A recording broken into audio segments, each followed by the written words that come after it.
catastrophic consequences if companies decide to enforce it, because you literally won't be able to post anything that you don't create 100%, which is absolutely ridiculous. All right, well, I think I understand it a little bit better now. And here's how you thank somebody for their hard work in explaining complicated legislation. Hey, dude, great video. Really informative. Theo Joe, only you can see this right now. Cease your investigations into... Alrighty. I think that I am through.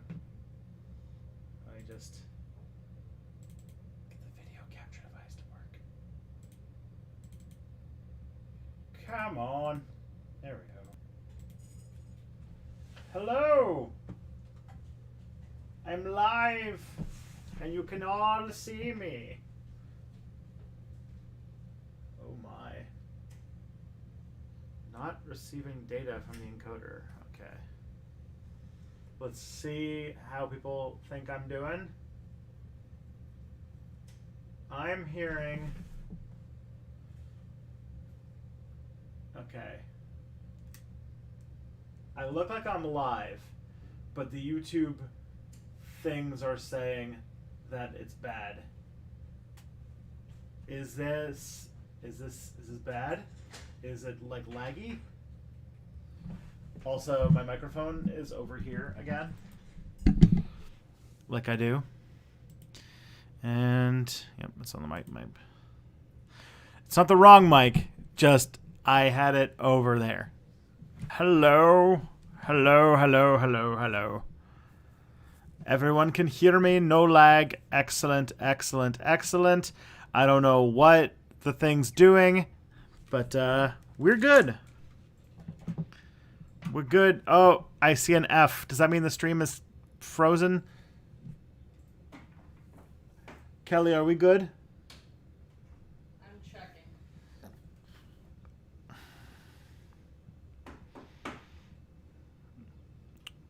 Working out the kinks.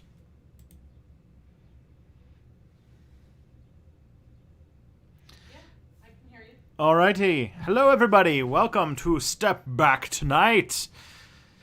It's the weekly Tuesday night show where I hang out with people in a stream and we have a good time talking about things. I talk to you guys, answer questions, and, do stuff like that. I am your host, Tristan. It looks like we are being joined by Phoebe tonight. Okay, let me just adjust accordingly. Oh, yep, she's doing a Firefox maneuver. She's in a little ball. Hello. Hello, hello. Okay. 11% dropped frames. That does not sound good. All right. But it looks like it's gotten better. It was getting me. It was getting me good. It was getting me. Anyways, hello. So this stream is about stuff and things. I'm doing real well on the start here. This is episode 26, where I wrote Orc Gang Assemble. For anybody who knows the deep cut on that. Hello, my gang of orcs. We're going to have a great night. The Orc Gang is my counterpoint to the what's it called? All of the Warhammer 40K fascist memes. It's just all right. We all good. What else has been going on in Tristan World? Recently passed 50,000 subscribers. For anybody who wasn't around yesterday, I had a little celebration stream at 1 o'clock. So Step Back has passed 50K. Woo! We did it. We did it, friends. I think I'm supposed to be like swimming through the water or something when that happens, but no. Okay. And I see the questions are starting to come in. I should probably go and read them. We still got time. So 50K happened. That's bananas. And the number one request, or my favorite request anyway, when I asked people what to do for 50,000 was to go and get 50,000 more. So I'm going to do that for you guys.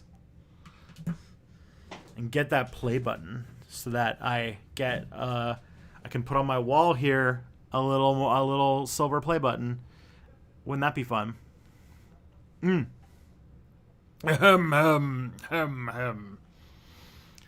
Thank you for all of the kindness. Yes, subscribe to Step Back for sure. All right. I feel like I've bored you long enough. Let us get to the questions. You can tell 25580 is not here yet because I haven't seen a big question. And then the question. Steal the meme from PewDiePie and give it to you. No, I don't want anybody committing any mass murders in my name.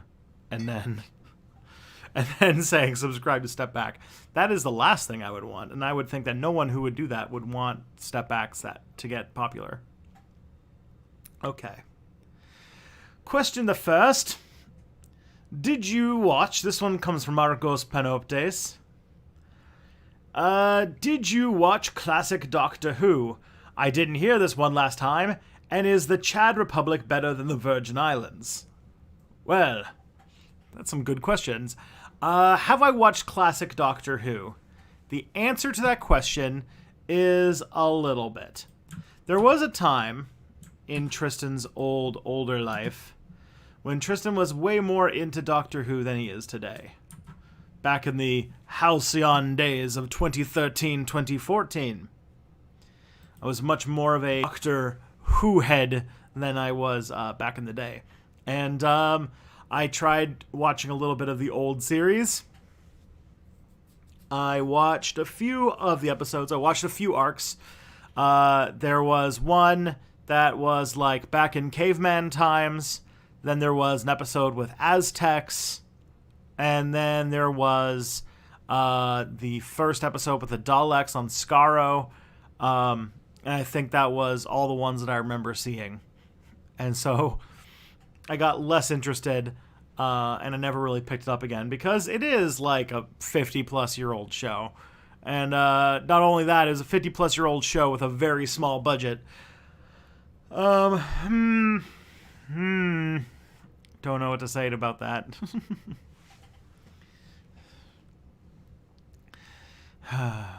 Yeah, so I'm sure I should watch more Doctor Who at some point, but I actually haven't spent... I just have to get back to it at some point. And there's far too much TV to watch, but yeah, good stuff. Let's see. Next question also comes from Argos Panoptes. Thoughts on Epic Games Store acquiring PC exclusives, and what will we do with gamers after communism is achieved? Feels like two questions in one. So, Epic Games acquiring PC exclusives. I mean, that seems... So, when you're a isn't the thing that you're supposed to do, like, make a monopoly? Like, people say that the market drives innovation, but really destroying the competition is the real way to succeed in capitalist business. And so, if you can't buy them, absorb them. And so is not Epic Games' plan to buy all of the pieces. I've heard that one. I still Hello, attentat deficit disorder. Deficit disorder. Hello, welcome to the stream. By the way, is there anybody in the chat, just looking at the chat real quick, who in the chat it's their first time watching the stream? Or if it's in a week ago. Both of those, I'd be very interested in seeing who's in here.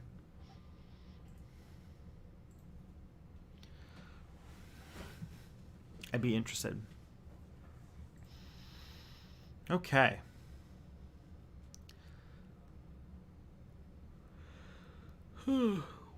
Third time for Jennifer Loves Screw It. That's awesome. This is your 69th time. Nice, Michael Kirshner. I could recognize Michael Kirchner anywhere. You are a patron, so I am eternally grateful for your pledge and your help. I don't know what the Orc Gang refers to, so I might be. Well, Logan, the Orc Gang was from before I even started Step Back Tonight. It was a conversation I had in one of my earlier streams when I was just bored, and I got to this situation where we were talking about Warhammer 40K, and as anybody knows, so Warhammer 40,000, for anybody who doesn't know what it is a tabletop war game played with miniatures that cost $1 bajillion and dice and like measuring sticks and stuff. And it takes place in this fictional universe that's supposed to be this dark, fascistic, far future that takes place in the year 40,000. And in that story, the humans, in which the game's lore is predominantly told from the perspective of, are these religious fanatics who borrow lots of iconography from like authoritarian, fascist, and theocratic regimes on Earth, and they have this extremely xenophobic outlook on like these all aliens as abominations against whatever, and they are determined to like wipe them out altogether. It doesn't hurt that in Warhammer 40k a lot of the aliens are rather abomination-like and rather like, you know, hell-bent on destruction. But as with anything, when there is but like when Warhammer 40k was made, it was made as a parody of fascism and made as a sort of attempt to show like it's a fascist society. And because it's a fascist society, it's collapsing. It's falling apart. They have lots of signs that the Warhammer 40k universe that the human race is in decline and they are approaching a new dark age, and like machines are breaking that they don't know how to fix anymore and things like that. And but because we live in Hell World, there are people who are into Warhammer 40k and they like the sort of monsters unironically. And so they say, like, you know, purge the Xeno and all sorts of like Warhammer 40k like nonsense, but that like the fandom of Warhammer 40k has started to become more fascist, and they've started to do the whole ironic Space Marine fascist stuff less ironically, and now the Warhammer 40k universes or Warhammer 40k fandom's full of fascists. So that means that there's like you know, there's still like people who say like it's a cool universe, and it's a cool story, but to like it kind of has this like association with like fascism. And so in the stream I said, well, why don't we like try and get things back?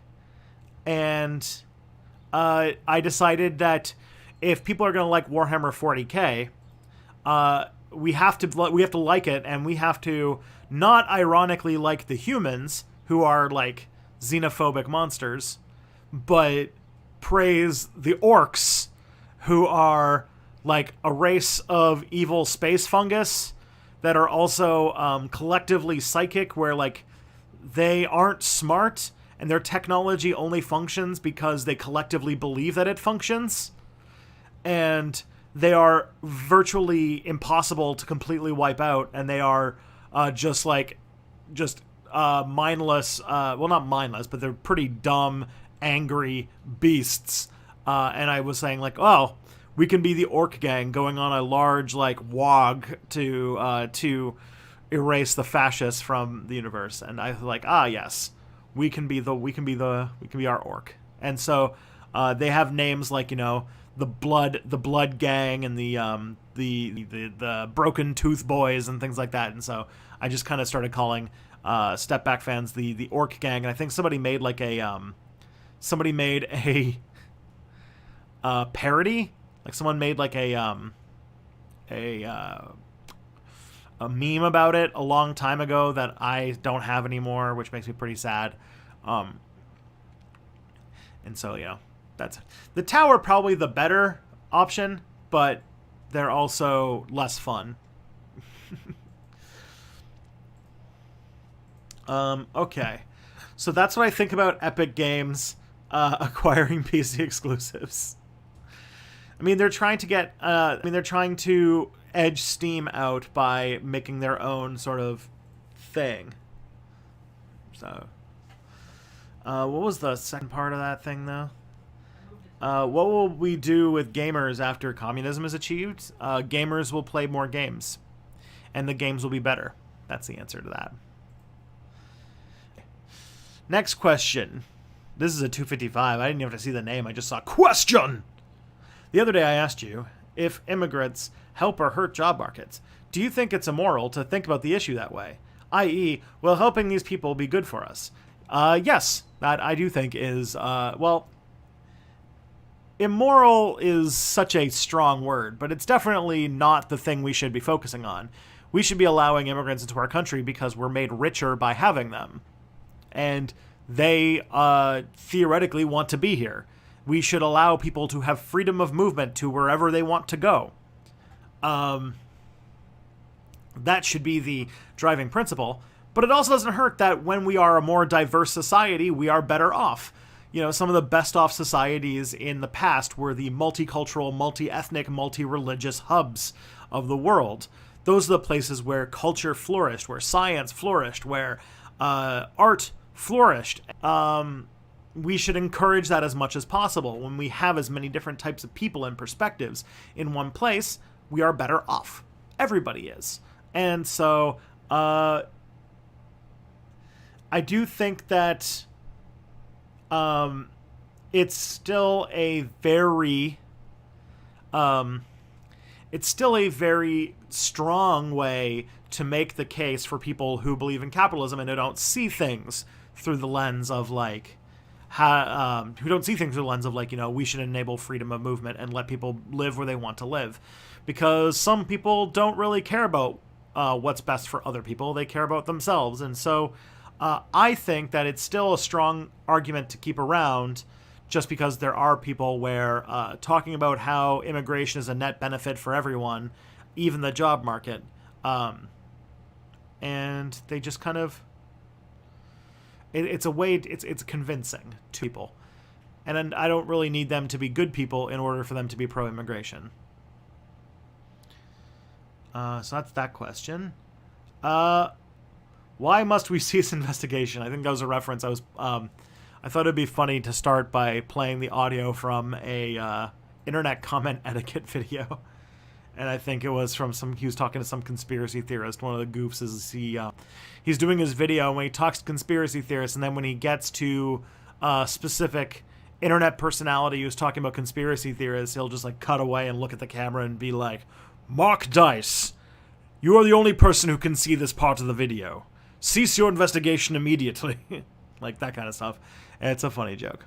It's a funny recurring joke within the channel, which, by the way, you guys should definitely be watching. Internet comment etiquette is fucking performance art sometimes. I feel like I've been watching it through again, but this time in order, and I've just the channel's just some comedic genius.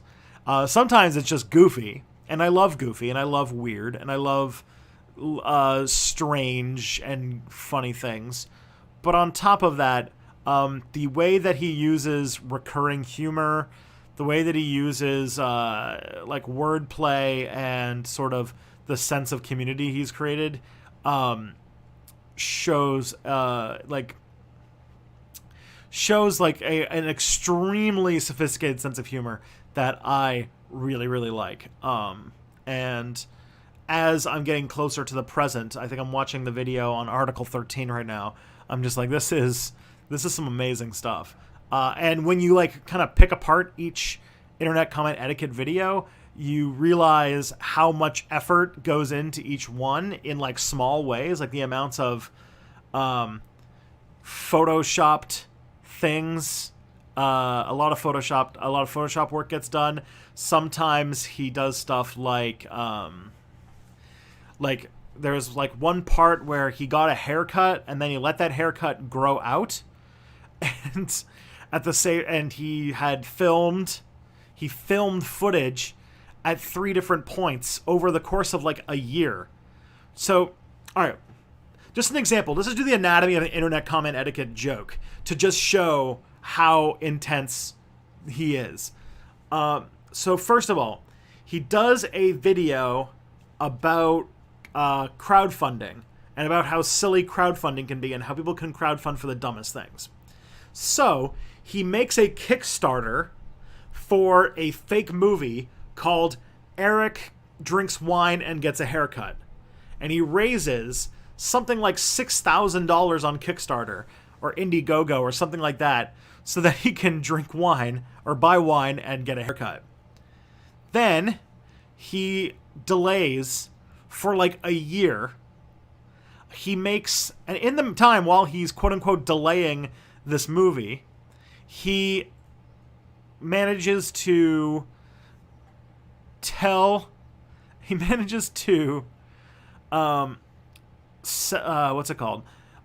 make several high production trailers that are all around the idea that he has been secretly working on this movie called Eric Drinks Wine and Gets a Haircut.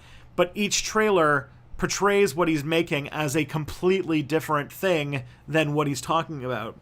So he like makes like 3 different trailers for different films that are called the same thing, but they're completely different movies.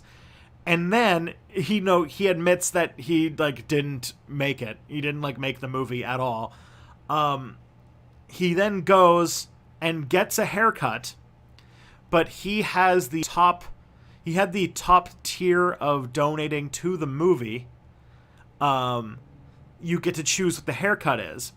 And so he got a haircut where his head looked like a pineapple, and then he instantly like let that grow out so he didn't look like a pineapple anymore. But while he was doing all of that, before he got the haircut, his hair was like, he let his hair grow out for a year so that he could do it. So it meant that he had a plan the whole time. Not only that, but when he had long hair, he filmed several jokes and footage and things like that. And then when he had the pineapple haircut, he also filmed a bunch of footage of him doing things.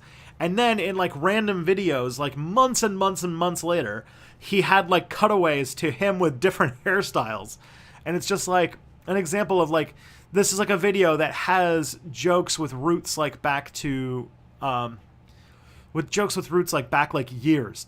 And on top of that, like he often makes like very small references to things that he briefly talked about in a video like 2 years ago. And it's just like, it really rewards watching close. The whole like, there's sort of a performance artist aspect to the kind of jokes he does. So that's my internet comment etiquette answer to the question about why you must cease investigation. Okay. Argos Panoptes, thoughts on Canada's using fresh water to convert tar sand into petroleum. I mean, it's bad. It's really bad. It's apocalyptically bad. It's destroying the Canadian environment. And the one resource that we really have left is we're going to have fresh water when the rest of the world runs out. And we are using it to make oil out of bitumen sand.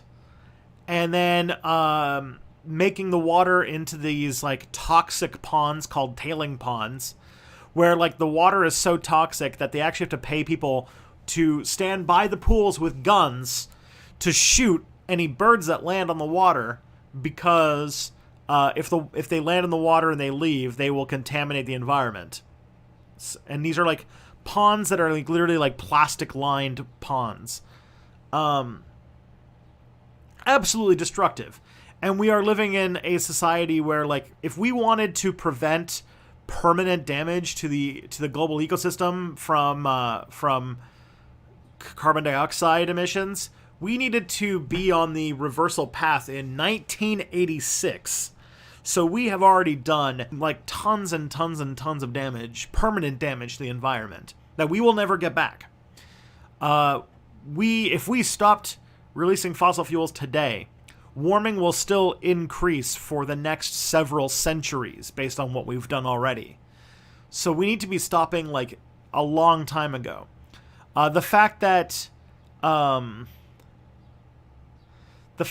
Alberta, which is the province where all of those tar sands are, or at least most of them are,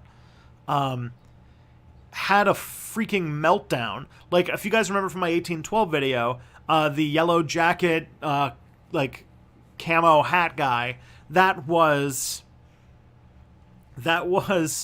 a parody of like the Gilets Jaunes movement in Alberta, which is basically a reactionary pseudo-fascist organization that is freaking out at Justin Trudeau for making an extremely mild carbon tax that is not even going to get us remotely close to the targets that we agreed to at the Paris Climate Agreement. And even the Paris Climate Agreement was very modest, because Albertans have this weird, well, at least, yeah, a lot of people in Alberta anyway seem to have this weird persecution complex, where if the Canadian government isn't spending literally all resources to maximize the production of Alberta oil at all times, that we're coming to destroy Alberta. And because Alberta has completely divested from every other industry, and Alberta has completely dedicated its entire economy to the production of oil, under the impression that oil would get more expensive. The thing is that the bitumen tar sand oil was useful when oil was really expensive. But then, if you remember, in like 2013, the oil dropped in price, and the Albertan economy tanked, and now it's kind of like in a like flux. But like, but the problem is that Canada is a confederacy. It's not a republic, or it's a confederacy, which means that the Canadian provinces are much investment from focusing the entirety of their resource of all of the country's resources towards maximizing oil production is an affront to them. To the point where, if you guys remember how America had the Keystone XL pipeline in South Dakota, or North Dakota, sorry. I got my Dakotas wrong, and I learned from someone from North Dakota that you do not do that. That we have like 3 of those. And they are also going through indigenous territory and violating their national sovereignty and all those things. And Justin Trudeau, the #woke, #feminist, #progressive prime minister, has enabled it every step. Trailer. Oh boy. Yeah, I apologize for the lag. I can't really figure out what's causing it. Let me try to see if I can... Let me see if I can restart the stream and if that'll fix things. Well, at the moment it says it's good. Let me just, Alright. I think we're back. I'll wait a second to see if I come back. It says I'm live. And this time, I think things are going alright. Yeah, you're moving. Alright, cool. Alright. So, I apologize for that. That's just I don't know what's going on. The stream is dropping frames. The internet connection should be fine. I don't know what the issue is. This is the same things I've done every single time. And I don't know why. But it seems like we're okay. We're okay now. So I was asked to talk about the Sonic trailer. That was it, right? Sonic trailer. Okay, so maybe I think everybody saw this. It was pretty big on the internet, but just in case.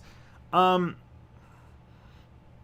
there's going to be a Sonic movie for some reason. That's just a thing that they decided that has to happen. And a Sonic movie is coming to theaters, and they released the trailer last week. And the thing is that it's like a CGI Sonic, and the design was just hideous. It was just like this grotesque, terrible design for a Sonic. One of the things that stood out to me is that he had teeth, which was like really gross. He had these like really gross teeth, and it was just like this uncanny valley thing. Anyways, it came out, and everybody it was so horrifying, and people spent an entire day making amazing Twitter memes about it. Actually several days making great Twitter memes about it, and people were like talking about like how this movie is going to be a Hindenburg of a disaster. It's going to have this awful looking Sonic, and it was just going to be this absolute garbage, like hot garbage film. And everyone was excited because, you know, sometimes a movie that is like just completely awful is kind of fun. So they made a new. So what happened is to ruin everyone's fun, the people behind the Sonic movie announced that because you all complained so much about the design of Sonic, that they are going to, without changing the release date, redesign Sonic before the movie, and it comes out in like November or something. Which everyone has pointed out is going to be a huge ordeal, and is going to be one of the worst things for the staff, for the animators who are making the movie. And because like they like even said in the thing like hashtag gotta work fast type thing, and it's just like, man, like people were now like a little excited that we were going to get this absolute hot garbage movie, and now they're going to redesign it, and they're going to put like all of these animators through hell to get something that's still going to be ugly for a movie that's to save a movie that it was still going to be hot garbage. But at least it could have been like fun meme garbage, but now we're probably just going to get another dumb like forgettable film. That's it. That's my thoughts on the Sonic trailer. Doughboy DeVito, how is capitalism responsible for an ideology, an economic model that relies on constant growth in order to function? It is not based on... it is an ideology and a economic model that rewards and emphasizes only one aspect about production of things, which is profitability. Profitability is the only thing that drives capitalism. Now, hello, Professor Frank. Welcome to the stream. Now, there are, your typical liberal or neoliberal economist would say that, well, that's because price shows how useful something is and how good it is for society. But that has been shown over and over again to not be true. So... You're stalled again? I'm stalled again.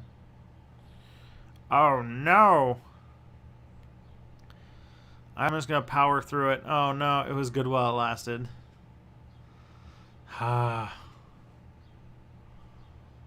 What's going on?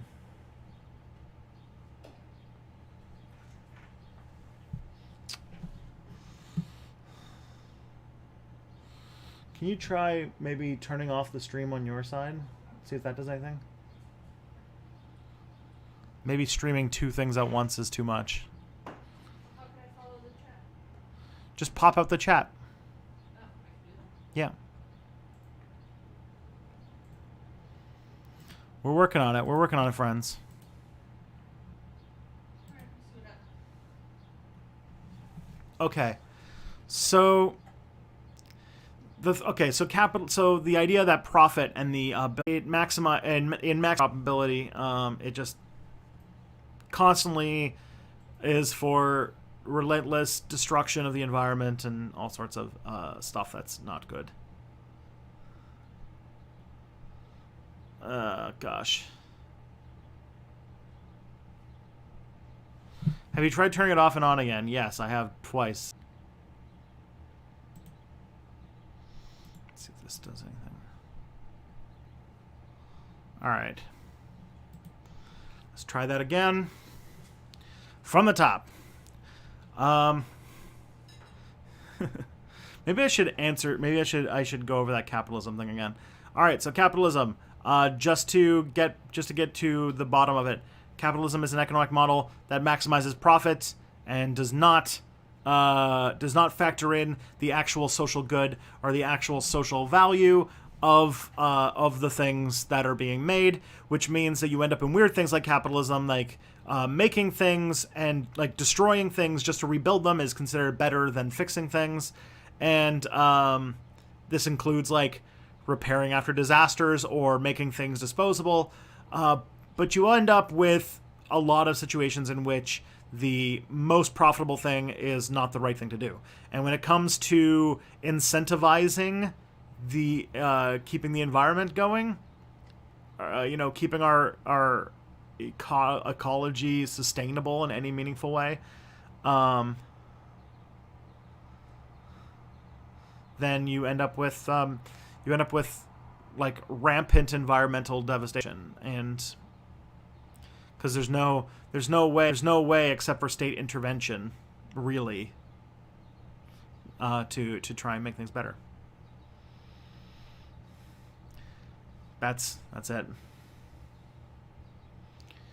Did you answer my Marx question yet? I don't know. It's what's it called? The question I just answered came from the time 7:09 p.m. So hold on to your butts. Not to mention I keep ending up with all these situations where the frickin' stream keeps lagging for some goddamn reason.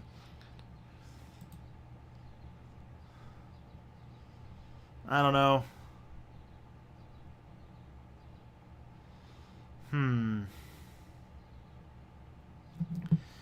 Is there like a... Can I reduce the quality or something? Let me just try to restart the stream. See if I can lower the quality or something. Sorry about this. This has never happened since I upgraded my internet a few months ago. Okay. Let's see if this does the trick. Let's see. Just keep going, buddy. Keep on. Come on, stream. I believe in you. I believe in you, stream. I lowered the resolution, and I've also used the backup server, which could be the thing that YouTube is having issues. That's more likely the case, because my internet's fast as shit. So I think that it's got to be something about the fact that there's there's probably some issue over on YouTube servers. The last time I had a stream issue is because of YouTube servers. Comrade Jeb is here. You are never too late. You arrive precisely when you mean to. So do not worry about it. And besides, we just had a bunch of streaming issues, so those might have, knock on wood, might have just been solved. So we had a whole conversation that got really broken up about capitalism and why it is responsible for global warming. I kind of talked about how the perverse incentives of capitalism to profit and not for any other metric leads to incentivizing destructive aspects of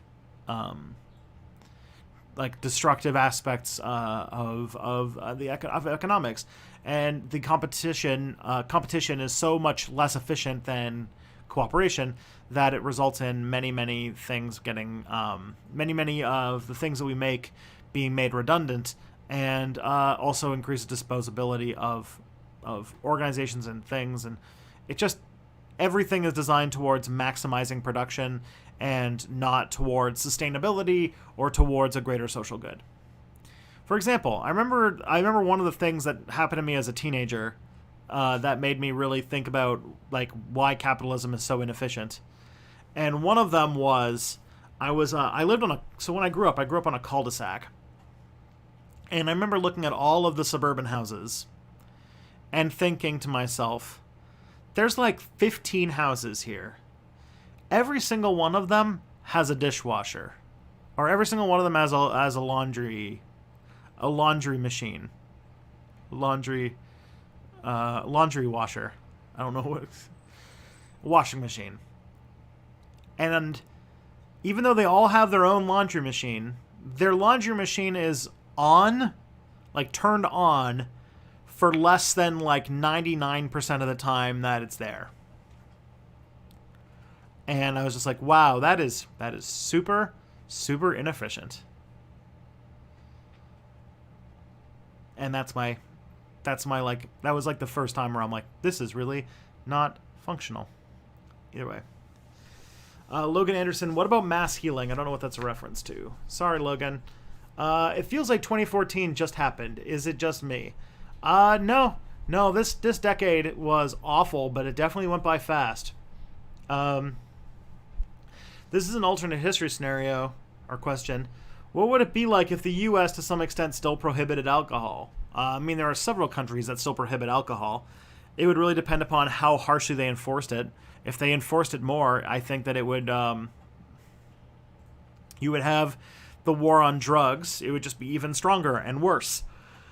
Because alcohol is such a socially accepted part, like a drug. Like the other drugs were made to the other drugs were criminalized explicitly to make it easier to arrest black people and to criminalize Hispanic people, and war protesters. That's really why the war on drugs was put in place. Alcohol is just is a drug that white people use a lot. And that is a thing that would have caused a lot of friction with culture. And so I do think that you probably would have entered into a situation where it would have been weaponized as a war on the poor, and it probably would have been almost used exclusively to for the police to harass poor communities, and kind of like it does today. And that people who are sufficiently wealthy would just be able to drink without much harassment. There would just be no bars. People would just drink at home. Okay. People are saying the stream has ended again? This time I've got no drop frames and a perfectly fine thing. I think that they are wrong. Just refresh. It should work. It should be working fine. I think that it's fine. It might be something on your end. Okay. Is alternative media, Democracy Now!, The Young Turks, and etc. An alternative for mainstream corporate media? It still works within the free market. What would an anarchist media look like? There already is anarchist media. It's called like zines and things like zines, things like a lot of like, because of the way the internet functions, there's also a lot of like blogs, and like blogs work very much under like a model. But like, what would a completely anarchist media look like? I mean, I don't know, like it's one of those jobs that I never really worried would go away. Like, for example, we live in our culture right now highly venerates journalists, and journalists provide a very good function for society. We are in a situation where we have way more people who want to be journalists than there are journalist jobs.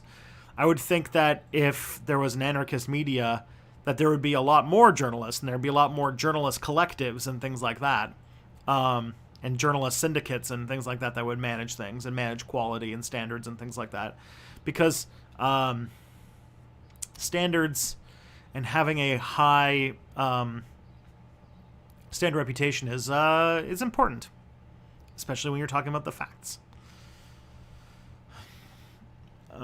Yeah.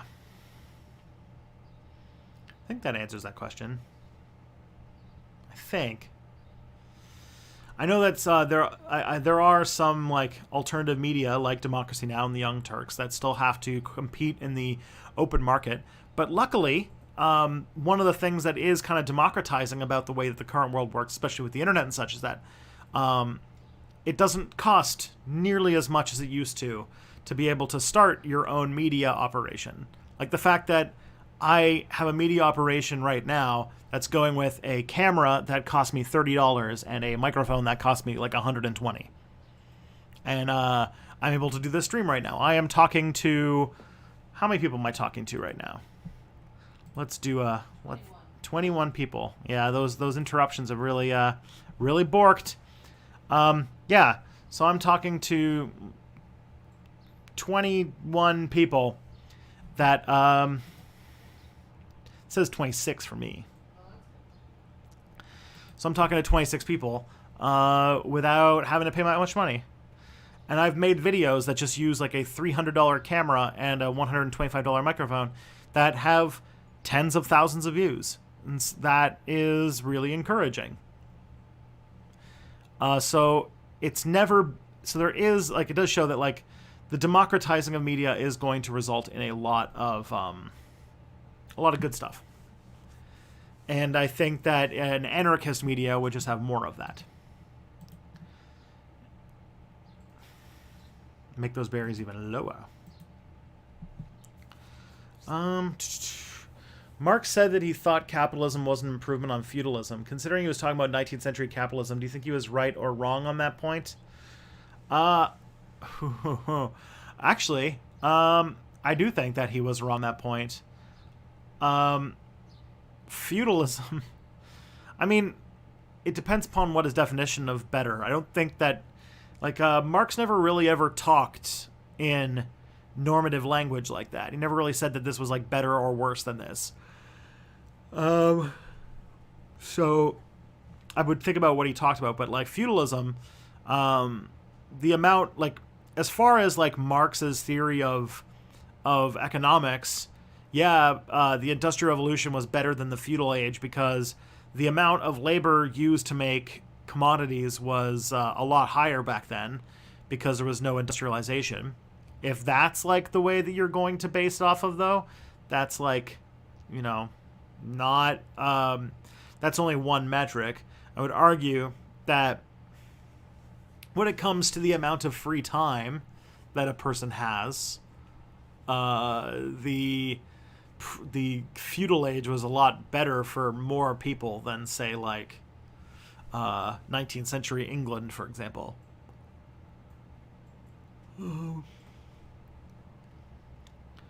Okay.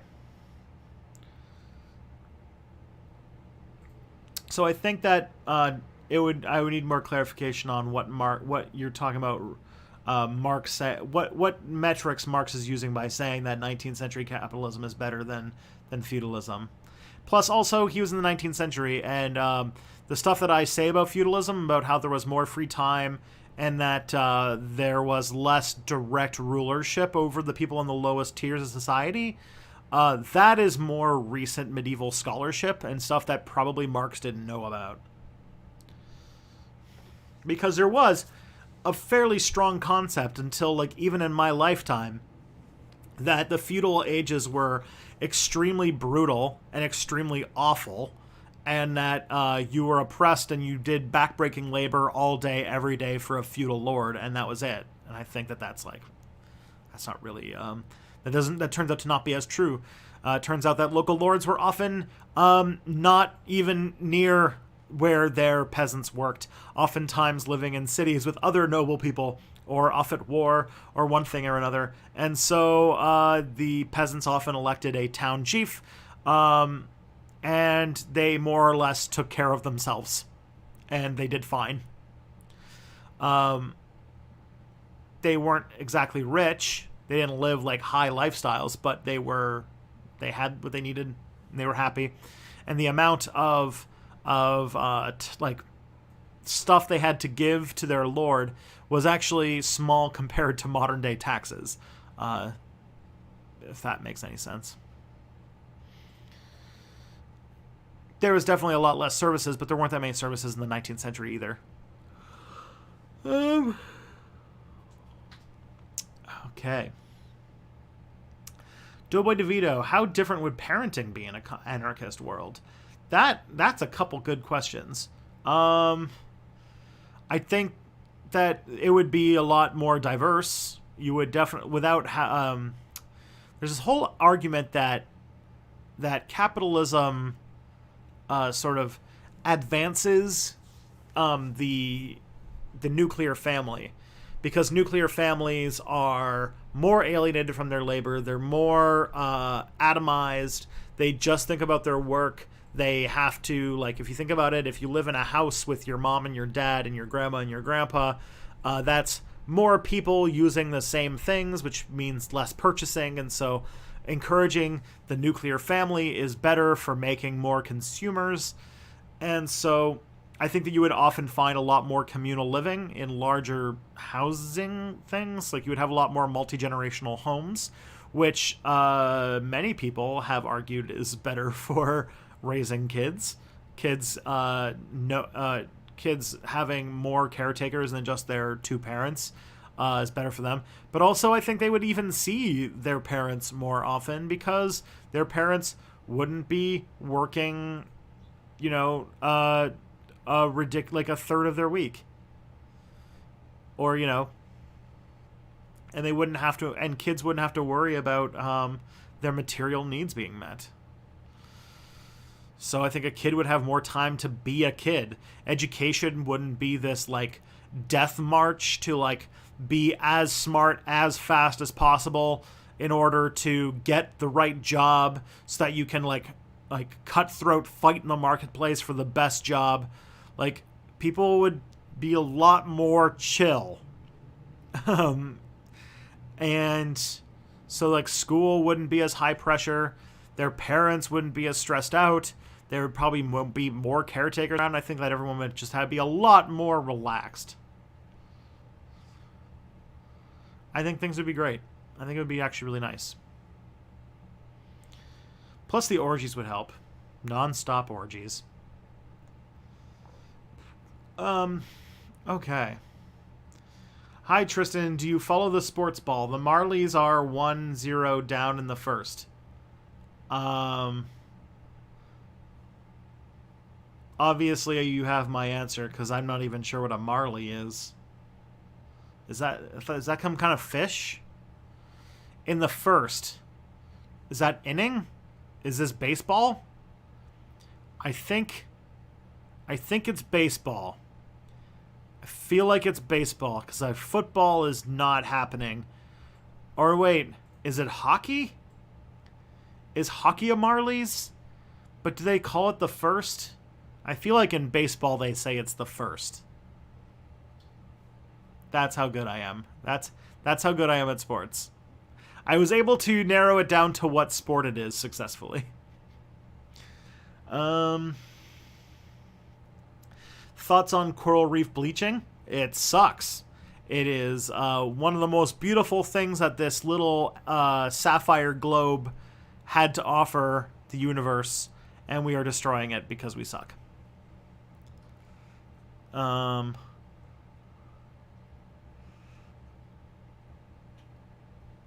And I really wish that I could go and see some living coral before they're all dead, because I feel like they will all be dead by the time I die, and I think that I would really like an opportunity to actually see them alive, because they are some of the most beautiful things I've ever seen pictures of.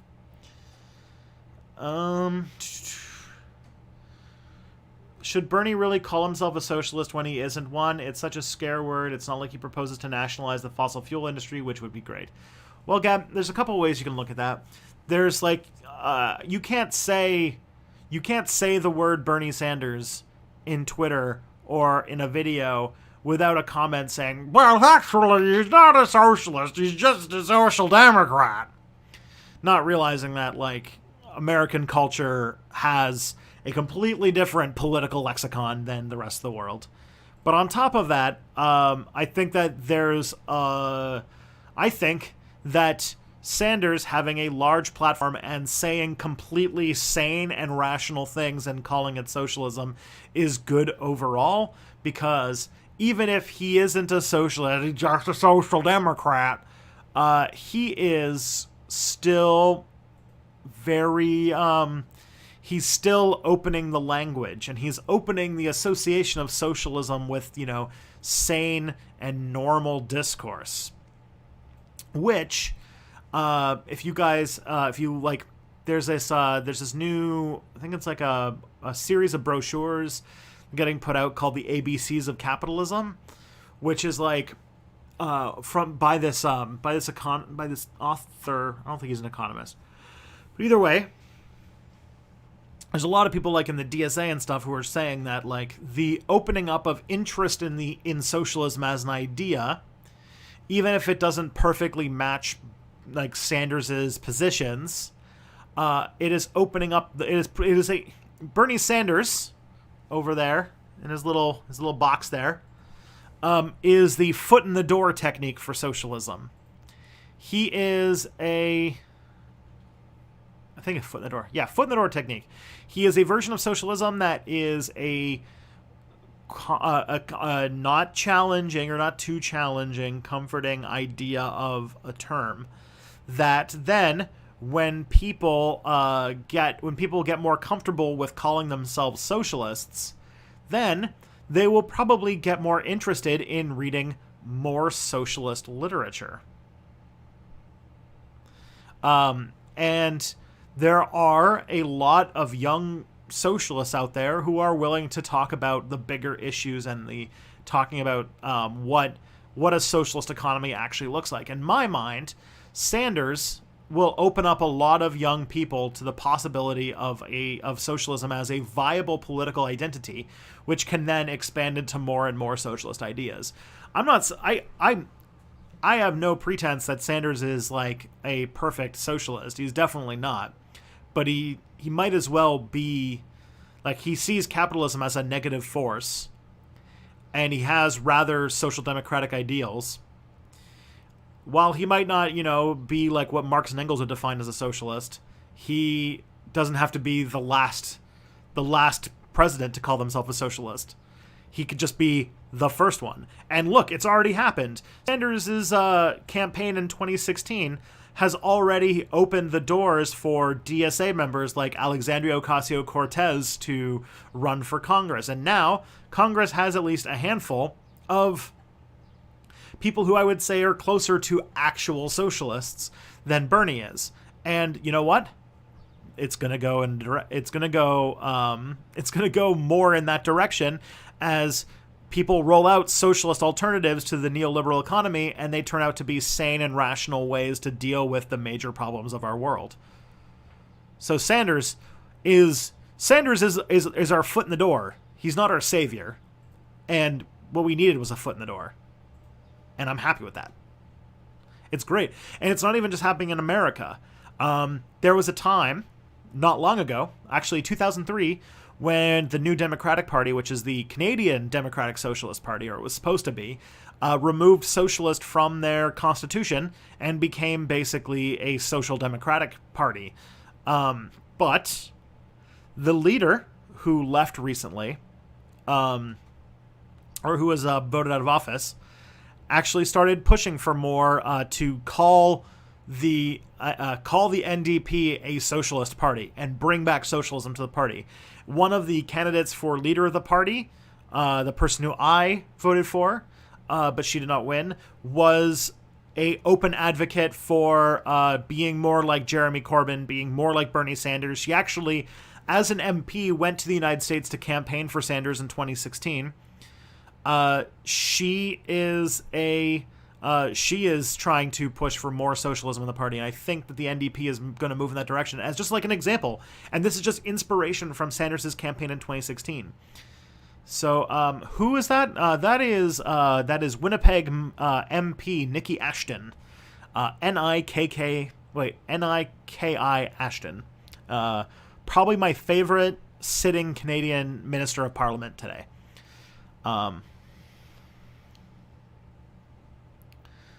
Okay. So that's the argument that I would say about Sanders, is that he's a good first step. He is the best. He is probably, like, I think that, like, he would be a good. He'd be a good. All right.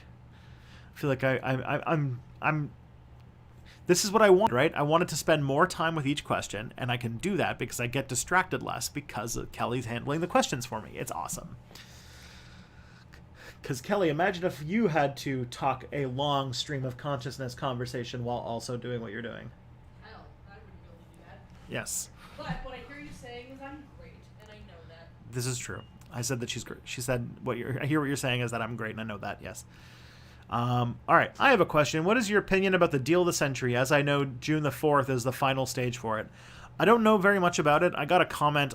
Maybe it was from you. I'm not exactly sure. A few days ago about the deal of the century, which I guess is some thing that Jared Kushner has been working on in Israel. We'll see what happens on June 4th. I don't know the details of it. I haven't been keeping abreast of that, but I'm sure it'll make the news cycle when it makes the news cycle.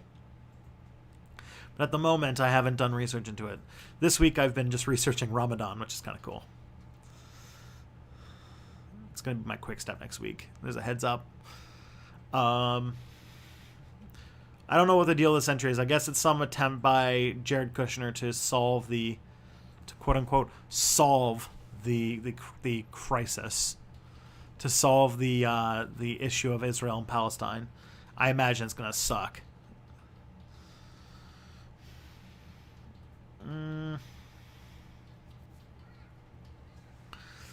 What if God actually was dead? What would happen? Oh, I don't know.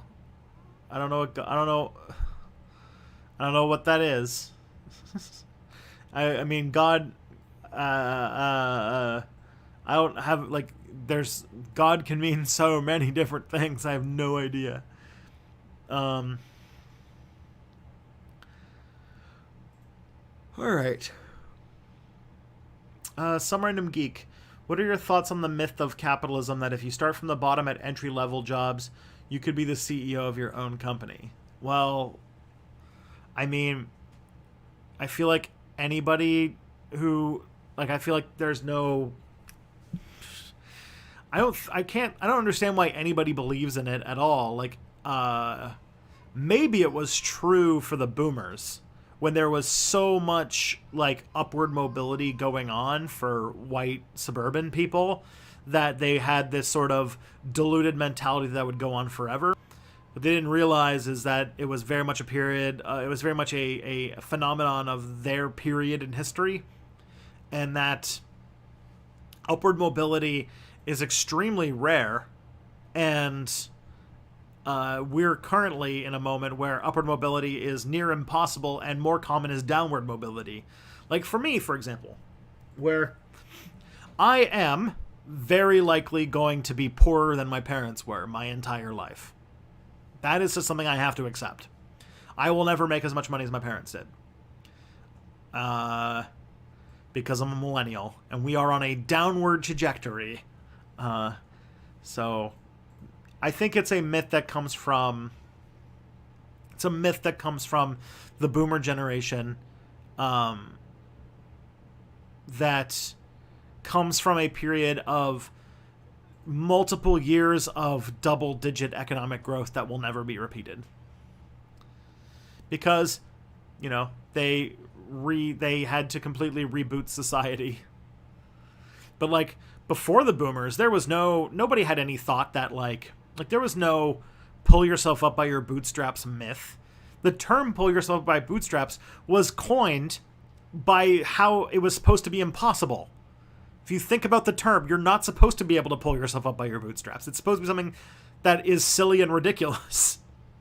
And we had much more class consciousness back then, but also on top of that, people weren't under this delusion, but the boomers grew up in a particular point in time that kind of skewed the way people thought.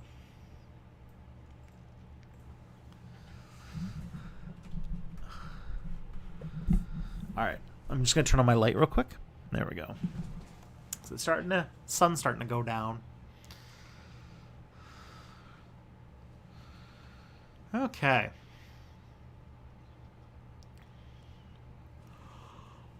Okay. Thoughts on palm oil plantation in Indonesia? Is it justified because the farmers need the palm oil money? I've been told that palm oil, the production of palm oil is really bad for some reason that I'm not exactly privy to. I knew this guy in undergrad who was like a really, really big hippie, and he like refused to eat M&Ms because he found out they had palm oil in them. And it was Hershey's Kisses. And when the feminist club was doing this thing where we were doing kisses and condoms for Valentine's Day, we were giving away free condoms with Hershey Kisses. That he wrote this long email to the head of the club about why palm oil was bad. I don't exactly. I do think that I really don't like that we have to make choices between the further continuance of the fundamental life support systems of the planet in order to have people not suffer. I feel like that's a terrible choice to make, and there's a bigger issue on top of both of them, and we already talked about that.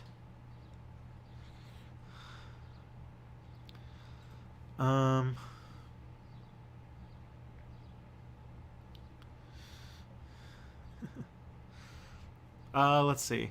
Is Comrade Jeb Bush a wizard? The answer to that is yes, especially with Photoshop. Thoughts on nuclear energy? Are they necessary to prevent drastic climate change? At this point, yes. In the long term, I think that we could do better. But, nuclear power is very effective. It's very safe. I have no problems with it. I think that it's a perfectly fine source of energy that we should probably be investing in, especially at the moment we are now. But I do think that it is, even the whole like thorium with the liquid fluoride thorium reactors with where there's we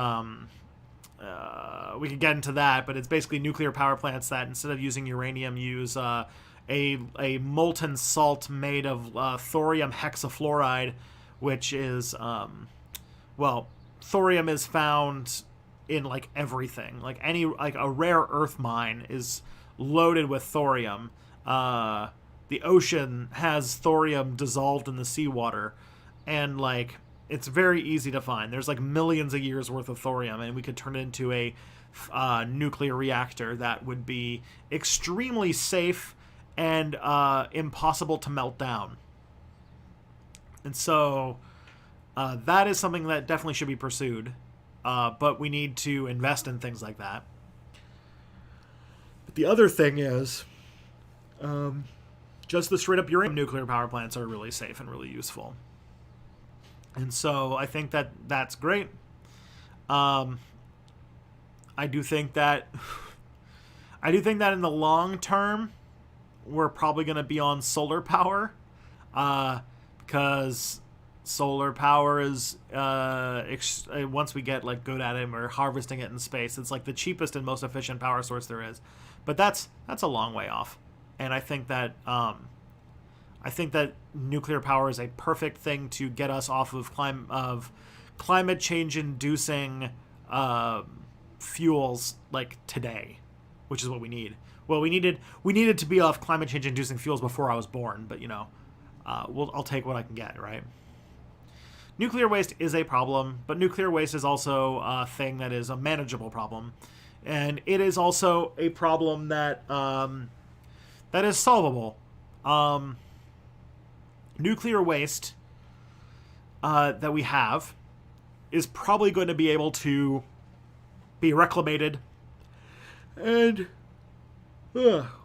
reprocessed in things called breeder reactors to get even more energy out of them. I actually have pretty high hopes for that we're going to very drastically reduce the amount of nuclear waste that we're creating. And the stuff we do have will be very low radiation, which we can just We could just bury for like a couple centuries and it would be fine. And we are already doing that with like Yucca Mountain and like the Canadian Shield and stuff. All right. The oldest building in my hometown, an Anglican church, was built in 1758. How old is the oldest building in your hometown? That's a good question. I will Google that. I imagine it's Fort York, but let's find out. Oldest building in Toronto. It is John Cox College. And it was deeded by Governor John Simcoe, the first governor of Ontario, in 1796. That is the oldest building in Toronto. So 1796, which means you've got us beat by like 30-something years.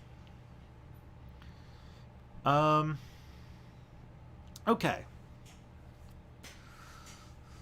I already answered that question. Favorite obscure leftist publication? Ooh. Obscure leftist publication.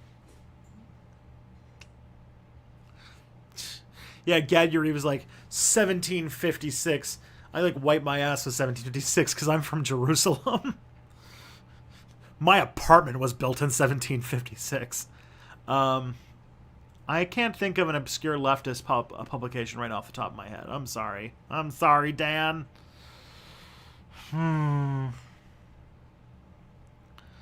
Nothing's like jumping out at me right now.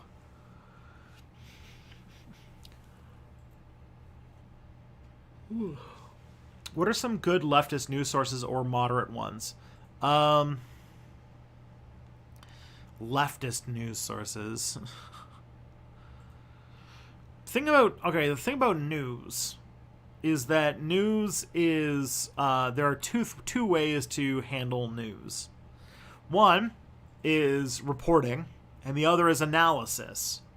Now, reporting is very expensive and very resource heavy. Reporting is having a person in every town and a person in every country and a person in all the provinces who is literally there with a camera and a microphone and a notepad to document the thing that's happening.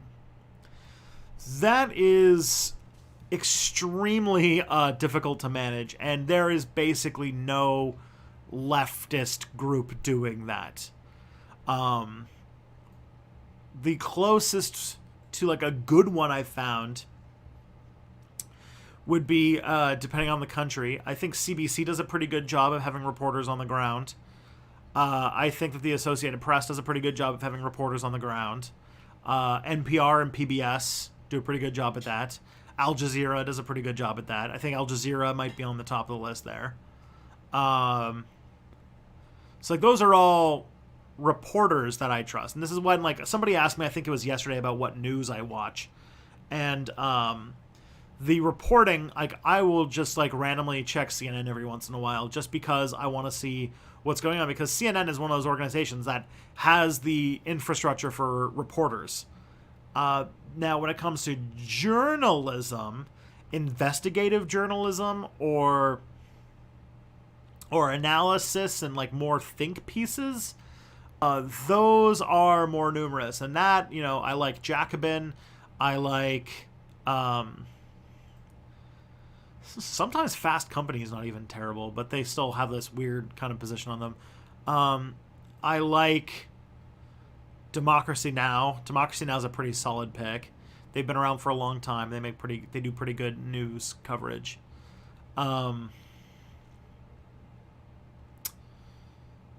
Yeah, those are the ones that stick out. Like with like, you know, I don't want to like sit here thinking of different ones, but there's a pretty good one. Those are pretty good ones.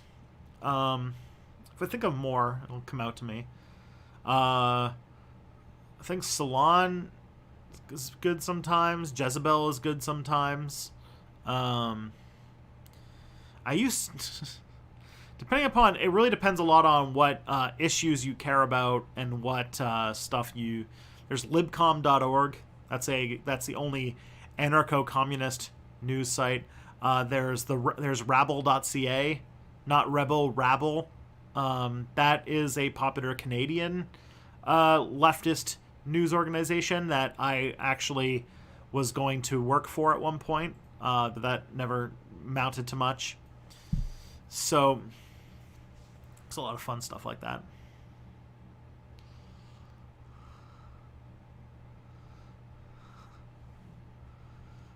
So there's good stuff. Let's see. What's your opinion of the high-speed rail proposal from Vancouver to Seattle to Portland? Hey, I love infrastructure. I always want more. Thoughts on the idea that under anarchism, community policing or whatever replaces the capitalist injustice system will just evolve into lynch mobs or vigilante groups? That could happen. We would need to be a little bit smarter about making sure that we move to a restorative versus retributive justice movement. We would need to be more intentional about restorative justice as a mode, and I do think that will probably be more stable at the moment. I think that's the way to go. Restorative justice. It's the answer. It's the answer to all the things. All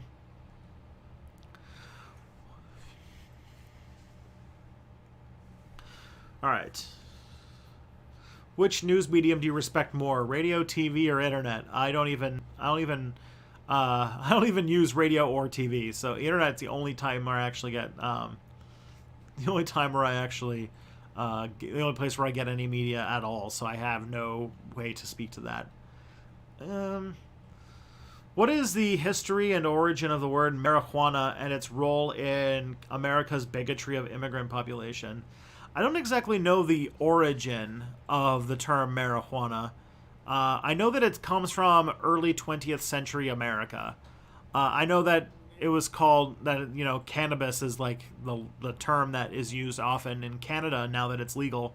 Marijuana, though, was a term that was trying to use association with the drug as a way to demonize Hispanic people.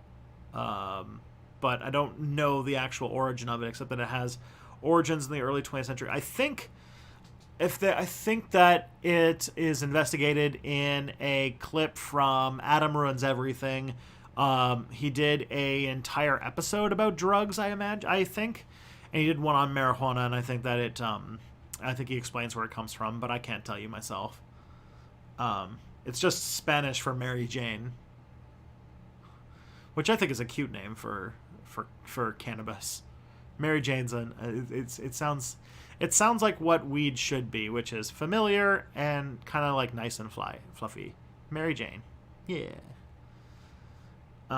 Because it's a milder drug than beer, and that's a way that we should treat it. Do you get worried that revolution won't be possible due to automation? Soon the working class will be useless and more disposable because the upper class won't need that labor. Oh, hell yeah, Laura. That is definitely something that is terrifying.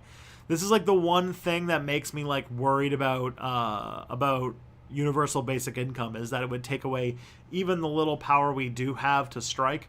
But I did a talk in May of 2017 on this at a bar in London where they were doing this thing called Pint of Science.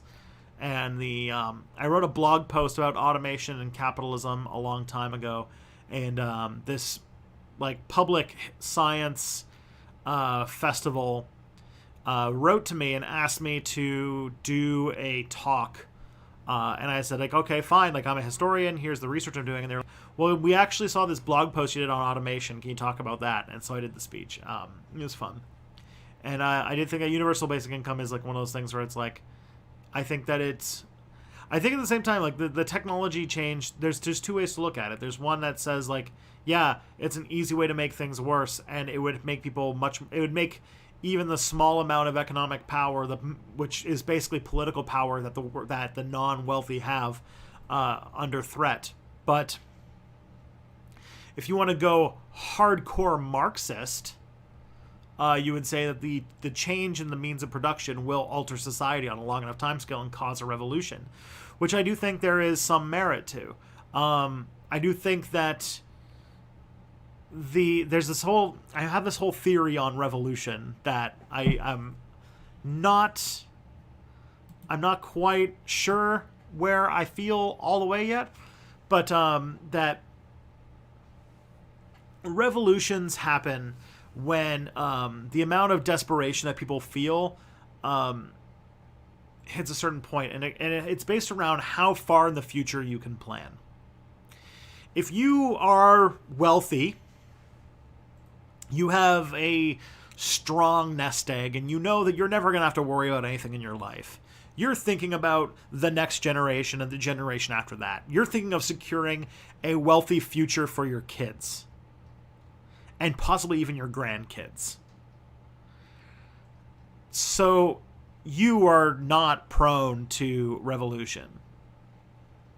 I think when you get to the point when when a critical mass of people can't even plan to tomorrow, that they can't even rely on tomorrow, that they will have all the things they need, that's when revolutions happen.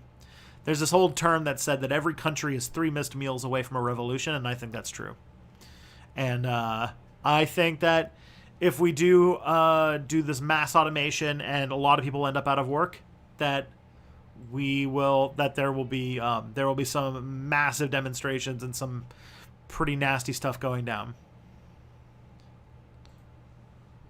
Okay.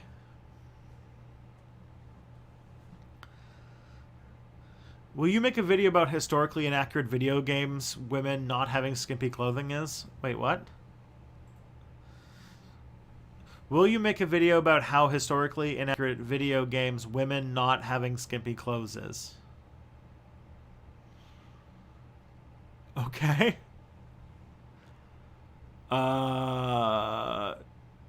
Depends on the period. Depends on the people.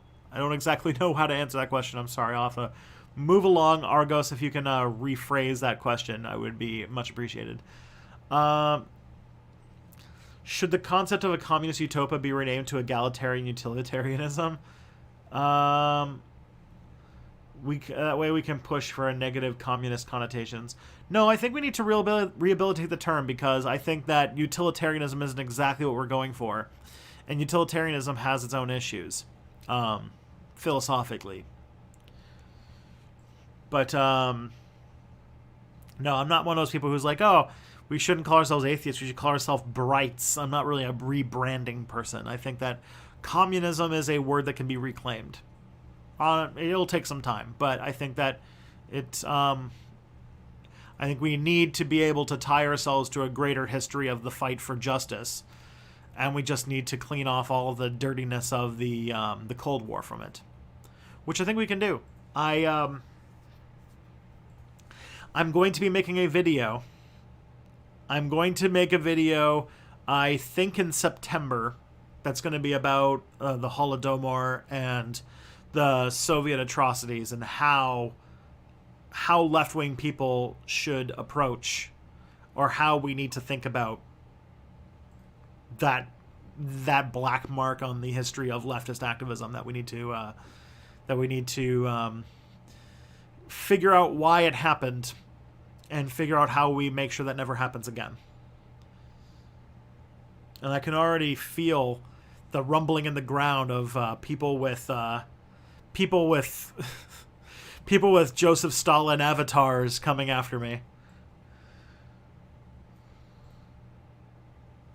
All right. On a scale of... Okay, so from 1 to 10, how historically inaccurate non-skimpy video game female character? Okay. I think that it really depends on the video game. I've seen some pretty historically accurate video games that got clothing down pretty well. I actually think the Ubisoft, like the Assassin's Creed games, do probably the best job. I haven't played the Red Dead Redemption games because they haven't come out on PC yet.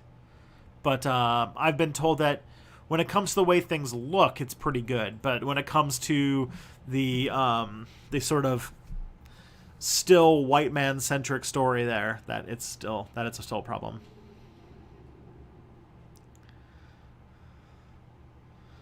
skimpy armor is not historically accurate. I will say that. Women don't wear, like, think about it. Think about, like, things, for example, like definitely the chainmail bikini is silly. But even, like, sometimes you see, even in people attempting to make more modest armor for women, that, like, they'll still have, like, breast protrusions on the breastplate, and that would not happen in a even a piece of armor made for women, because a breastplate, like, first of all, the boob armor would never happen because women, like, anybody wearing plate mail or plate armor is covered in so many layers of cotton and chainmail that by the time you're, like, by the time all of the understuff is on, there's not much shape to anybody anymore. You know, women's breasts don't basically exist by that point.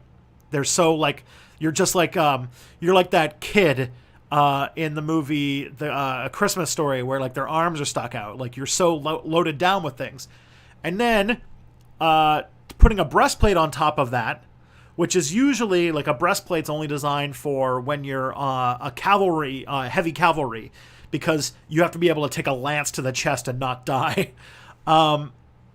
That, you know, like, I'm talking about, like, Middle Ages, like Middle Ages armor. It got more sophisticated near the end of the Middle Ages and Renaissance. This is like Middle Ages, where you were, like, if you were in full plate, you were almost immobile. Like, you were loaded down ridiculously. But like, putting breasts on armor, like, if you think about it, all it would do is, if you got hit anywhere on the breastplate, guide the weapon towards the heart, which would be not an effective thing. So I guess I'm hearing that it's a meme that I'm not, you know, privy to, I guess. But yeah, and also that would be that also like, that kind of stuff was, yeah. Cod pieces. Well, cod pieces is just like a fantasy or is just like a medieval version of what's it called? Of the cup. But the thing is that the cod piece also became a ceremonial thing, or became more of a fashion thing, and people started wearing it when they weren't going to war. So that they can make their junk look real big. People have been vain through all of the past. Have you seen the movie 1900? No, I have not. Is tax-funded public media better than an alternative to free market media? Isn't journalism any different than healthcare or education? A public service, not a commercial commodity. I think that's true. I think that I'm perfect. I think that state broadcasters are a good idea. Look at, especially in a country like Canada, where, like, CBC is the only news source for a lot of people. Like, because CBC isn't beholden to the market, that there are places in the country where the CBC is the only radio station there is.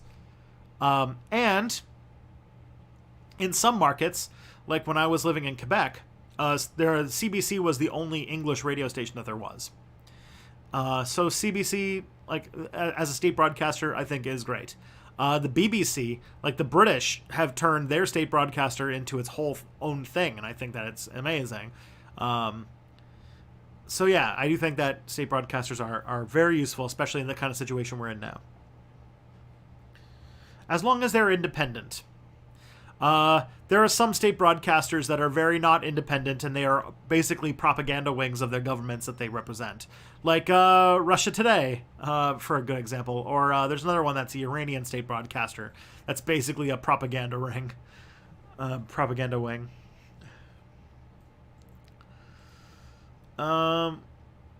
What about feudalism versus capitalism today? Well, we're calling capitalism feudalism, but we haven't really gotten there yet. We've, like, I don't think that feudalism functions in a capitalist economy, really. There's never going to be a point I hope not anyway, where your landlord, where you're like, you live in a like compound. Like the closest I think to feudalism would be like those factories in China where like the people who work at the factory also live in the factory, and like their pay gets docked for their rent and food and stuff. Like that's the closest that we would get to feudalism. And I don't know. I don't think that any ruler or person would want to take that much responsibility for someone. I think they'd rather have them get paid less than what they need to live and not take care of it, and then just treat workers as disposable slaves that just can get thrown out.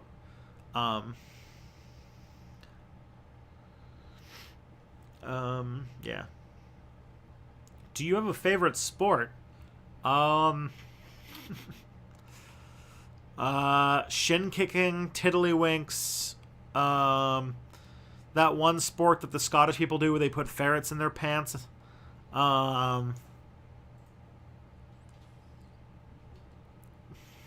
That's like, those are the ones I think, those are my favorite sports.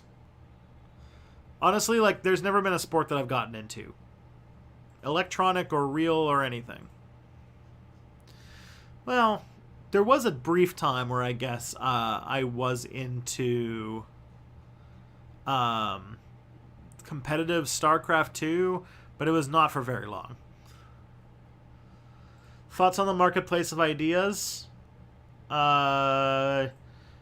I feel like my views on that are not terribly different from Peter Coffin's, and Peter Coffin has spent way more time thinking about the marketplace of ideas than I have. But definitely we live in a sort of marketplace where ideas that are flashier do better than ideas that are most rigorous, and I don't really know of a way around that.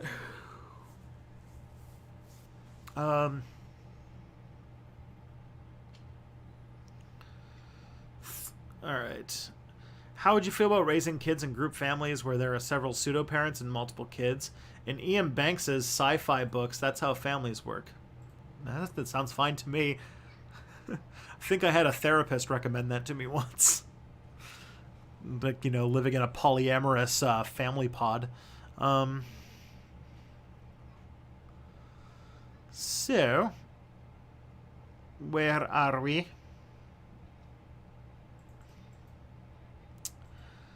With 7 billion lives in the balance, non-fatal eco-terrorism, Y/N. Oh, gosh. Jeez. Eco-terrorism. Good or bad?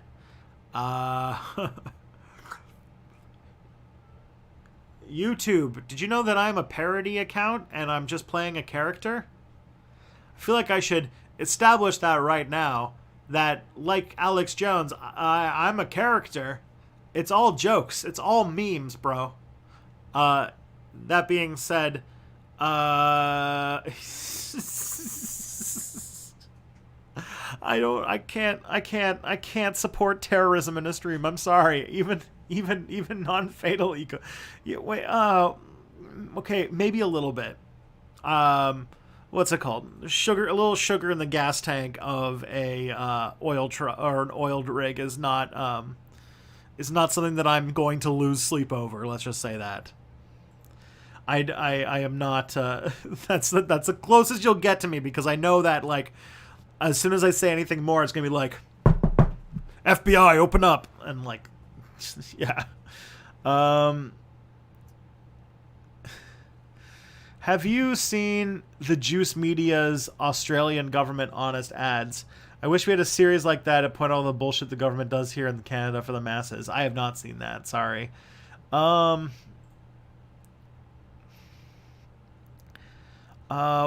the cynicism of Gen Z lead to future capitalism-based issues? I think that's cynicism of Gen Z from Leonardo Alfonso, which, by the way, is another one of the most fun names we've ever gotten to say. Leonardo Alfonso, you have a beautiful name.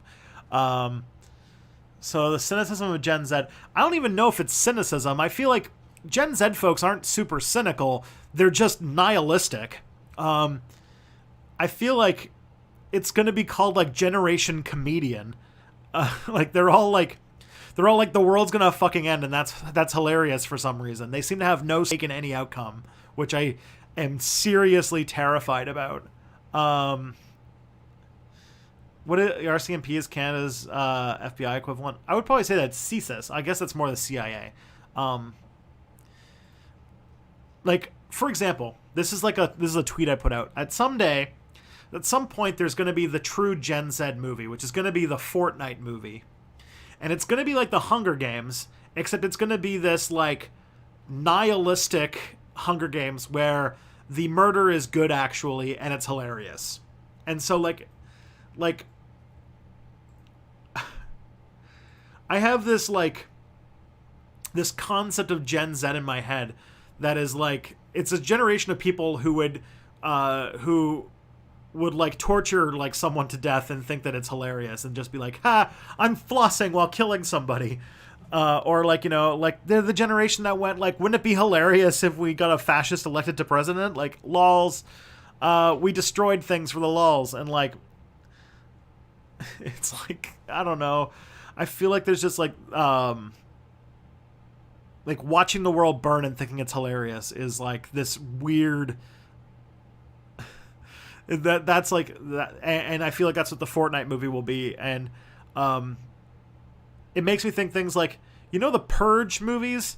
I feel like the people who get really into the Purge are the kind of people are like what Gen Z will become. The people who are like, yeah, I'm just gonna fucking kill people, and I think it's hilarious and fun. All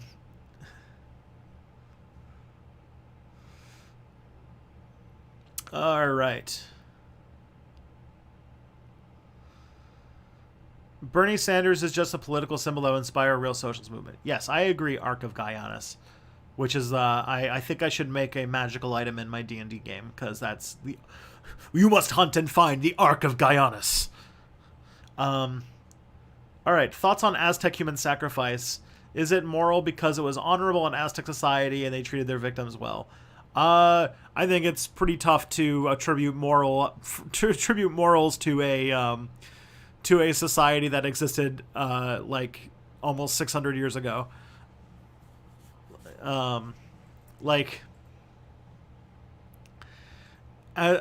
Human sacrifice. Okay. You know too much about me, because you know that I am like gonna get super nuanced when it comes to the concept of human sacrifice in Aztec society. Aztec spirituality lived in a context in which they had this millennialist type of religion.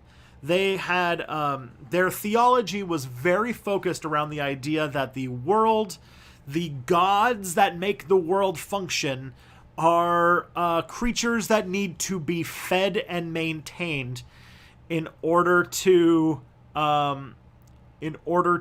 survive. Like, so a lot of Aztecs believed that human sacrifice, especially to Tlaloc and Huitzilopochtli, which are their two chief deities, were basically necessary to further the continuance of the planet, and that the world had already gone through 3 apocalypses, and that the next one would be the last one, and that they were doing anything they could to keep it going.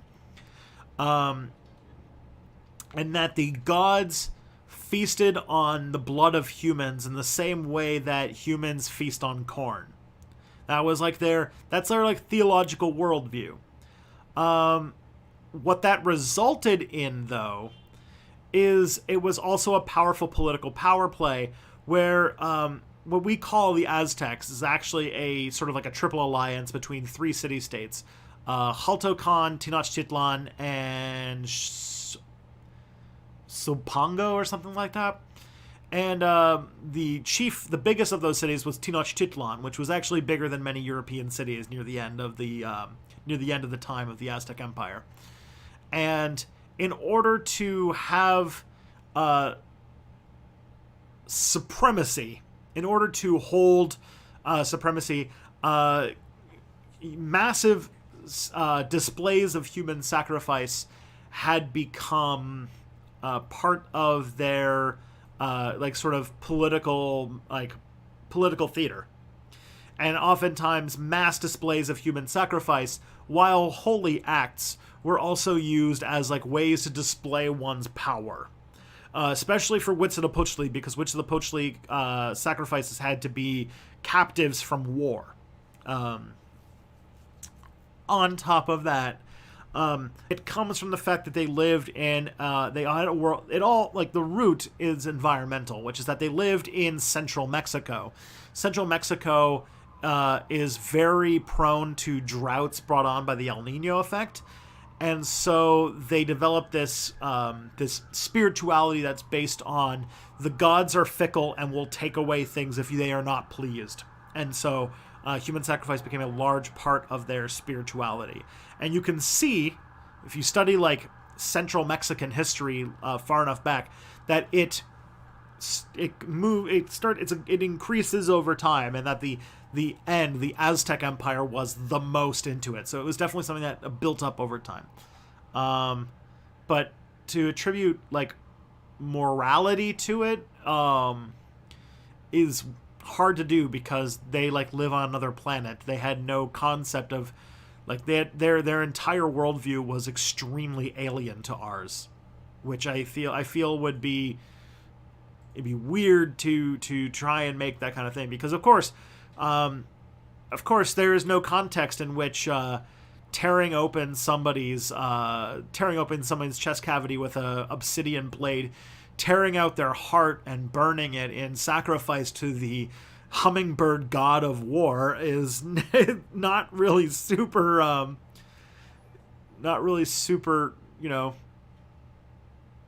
good, I would say. But they thought they were keeping the universe running in its own weird way. All right. Next question. Dan, are you vegan? I am not. It is a personal moral failing on my part. It is a thing that I have tried many times to do. And I never have the moral fortitude to go through with the inconveniences that I'd be imposing on other people. Tristan, I already told them it was at least half my fault. Well, there's that.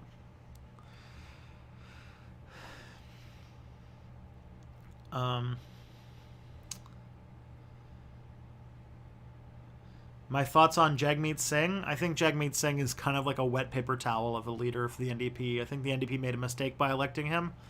And I think that we will learn that this fall when we get friggin' Prime Minister Andrew Scheer. We could have won this one. The NDP could have won the 2019 election. But they didn't choose Nikki Ashton, who would have won. Because the NDP are... like American Democrats, they think that going to left will lose them elections.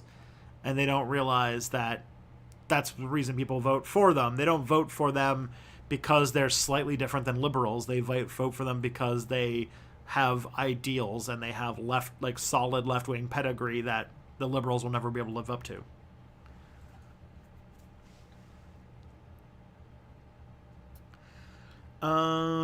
Will Biden be the new Hillary and ruin a progressive nominee against Trump?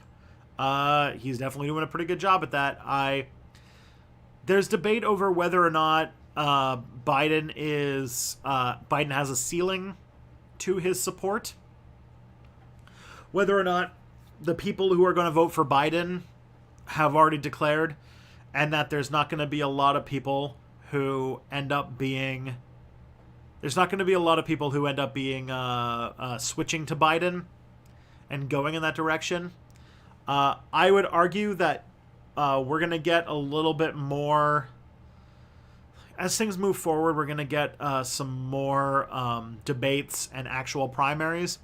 And I think after the first primary, you're going to see a lot of these nameless centrist, center-right-wing politicians drop out. I do think that, there are a lot of generic thing, like just blobs of people that nobody remembers that are just going to drop out very soon into the process. And then it'll probably, I think it's going to come down to Bernie versus Biden. It's going to come down to Sanders and Biden. I don't see any other way out of it, to be honest. And that's going to be the war for the soul of the Democratic Party, because I just don't see anybody else really running with it at this moment. And that's worrisome, because I don't know how that will result. I hope that people will that people who are, that donut Twitter will not be so that the hashtag resistance will not be so anti-socialism that they will let Trump win another term just to prevent a socialist Democratic candidate, because that's or that they will support somebody who has a real record of being super creepy with women. I don't know. That right now, because we're we're 6 or 7 months out from let me do the math here. It is May, so we are at least 8 months away from the first primary that we can still be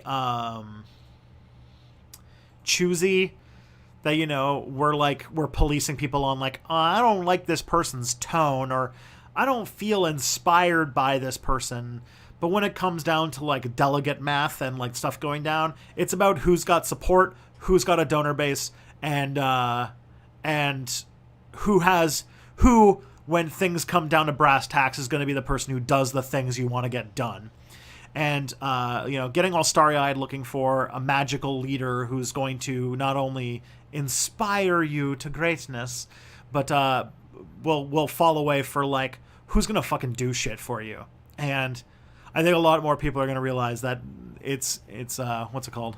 It's this old fuck up here and not, anybody else. As soon as they start, they start backing away from their opening volleys of oh yeah, I believe in Medicare for all. And as soon as they go into a debate and say, okay, 99% of you have said you believe in Medicare for all. Would you please define Medicare for all for us, please?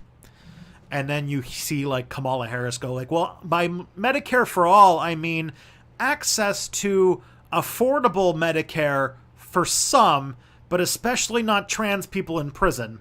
And because they don't have any actual grassroots support, their support is entirely through rich people, they won't be able to anger somebody, and they're going to lose. There's going to, Buttigieg, who's already been well, I don't think prisoners should vote because I'm from freaking Indiana that has, all these massive prisons. So it's okay, guess you're done. Or, the first time Kamala Harris has to answer in public for anything that she did in her long career of being a really shitty state prosecutor, it's gonna be oh well, there she goes. It's once the thing is right now, because none of them are debating each other, none of them are holding anybody to account. It's all just them saying nice things on the internet, and at the moment, that's it's all floofy and pillows and flowers, and there's no hard shit yet. But when they get into debates and they're actually at each other's throats, that's when things are going to change. What donut Twitter? Donut Twitter refers to donut Twitter for anybody. All right, you guys, we're gonna get a crash course in the weirdness of weird politics Twitter. So there's different types of Twitter. So first of all, weird Twitter, which is just goofy nonsense humor on the internet. And then Twitter, political Twitter, there's a lot of leftist weird Twitter. This is kind of the weird realm that Chapo Trap House came out of. But there was this time a little while back where a leftist but also like absurd comedy Twitter account said something about like, I didn't get owned, he said while turning into a corn cob. And then like a bunch of Hillary stans tried to interpret that as cornhole, and it was trying to be like, oh, you're making a reference to anal rape. And it's like, what? And so like there was like a whole, like, people would put corn emojis on their Twitter account because they were making fun of like how these people have no idea about weird Twitter and like the kind of absurdist humor of it. What about Warren? I don't know. I see Warren as having a ceiling. That's my thing on that. I'll get into that later. I'm sure Kelly will write on the question. Rose Twitter with the DSA getting more popular, but then Donut Twitter. So like one of the things that happened is that early after the Democrats lost the election, there was an event where they were basically talking about how they were going to draw the rules for the Democratic primary next time. And a bunch of people who were supposed to be there that were part of the Sanders campaign, who were invited to come, like Nina, was it Nina Turner? I think is Nina Turner is the. But Nina Turner is somebody. I'm trying to remember the names. There's so many names on the internet these days. She works for Bernie Sanders' campaign now. Anyways, I just want to make sure I'm not like mixing her name up with someone else. Yes, Nina Turner. So when she was going to the event, all of the right-wing centrist-y people in the Democratic Party basically blocked all of the Sanders group of people from getting into going to the meeting. And they basically did like a protest out in front of the building. And the people inside gave the Bernie people who were blocked out of the meeting donuts and water. And Nina Turner did this tweet about how, like, wow, this is super demeaning. Like, we came here for justice. We came here to make the presidential process actually democratic and not have it stolen like it was last time. And you give us fucking donuts? And the, like, neoliberals who thought that they had their own corn emoji started putting donut emojis on their Twitter accounts. And it just showed how many not nice people there are on the internet. So that's like the epitome. That's like the little crash course on what I mean by donut Twitter. Basically, it's very online centrists who have gone into a psychotic rampage trying to defend the honor of Hillary Rodham Clinton. All right. Is having conservative friends ethical? One of the progressive podcasters I listen to said, socializing with conservatives means they don't have to face social consequences for their choices. The thing is like, there's like the school of thought that like it's do you want to hang out with people who are conservative? A lot of like, if you think about conservative people, their politics, all politics are personal, right? And their politics belies aspects of their personality. It aspects the way that they see others. It aspects the way that they see hierarchy, and speaks volumes about how they see themselves and how they see others, and what they prioritize over others. And that is kind of sometimes it's kind of gross when you really dig into it. Not to mention, people really should be speaking up more in conversations. There's a deafening silence, especially with like white dudes, of when they hear sexist shit, not saying anything. And we should be saying that more. And I feel like those are not a good recipe to having strong conservative friendships.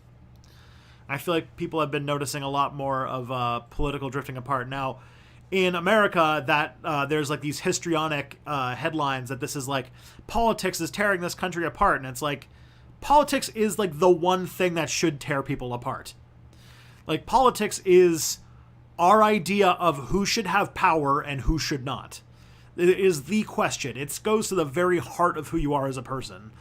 And so I don't see that as bad.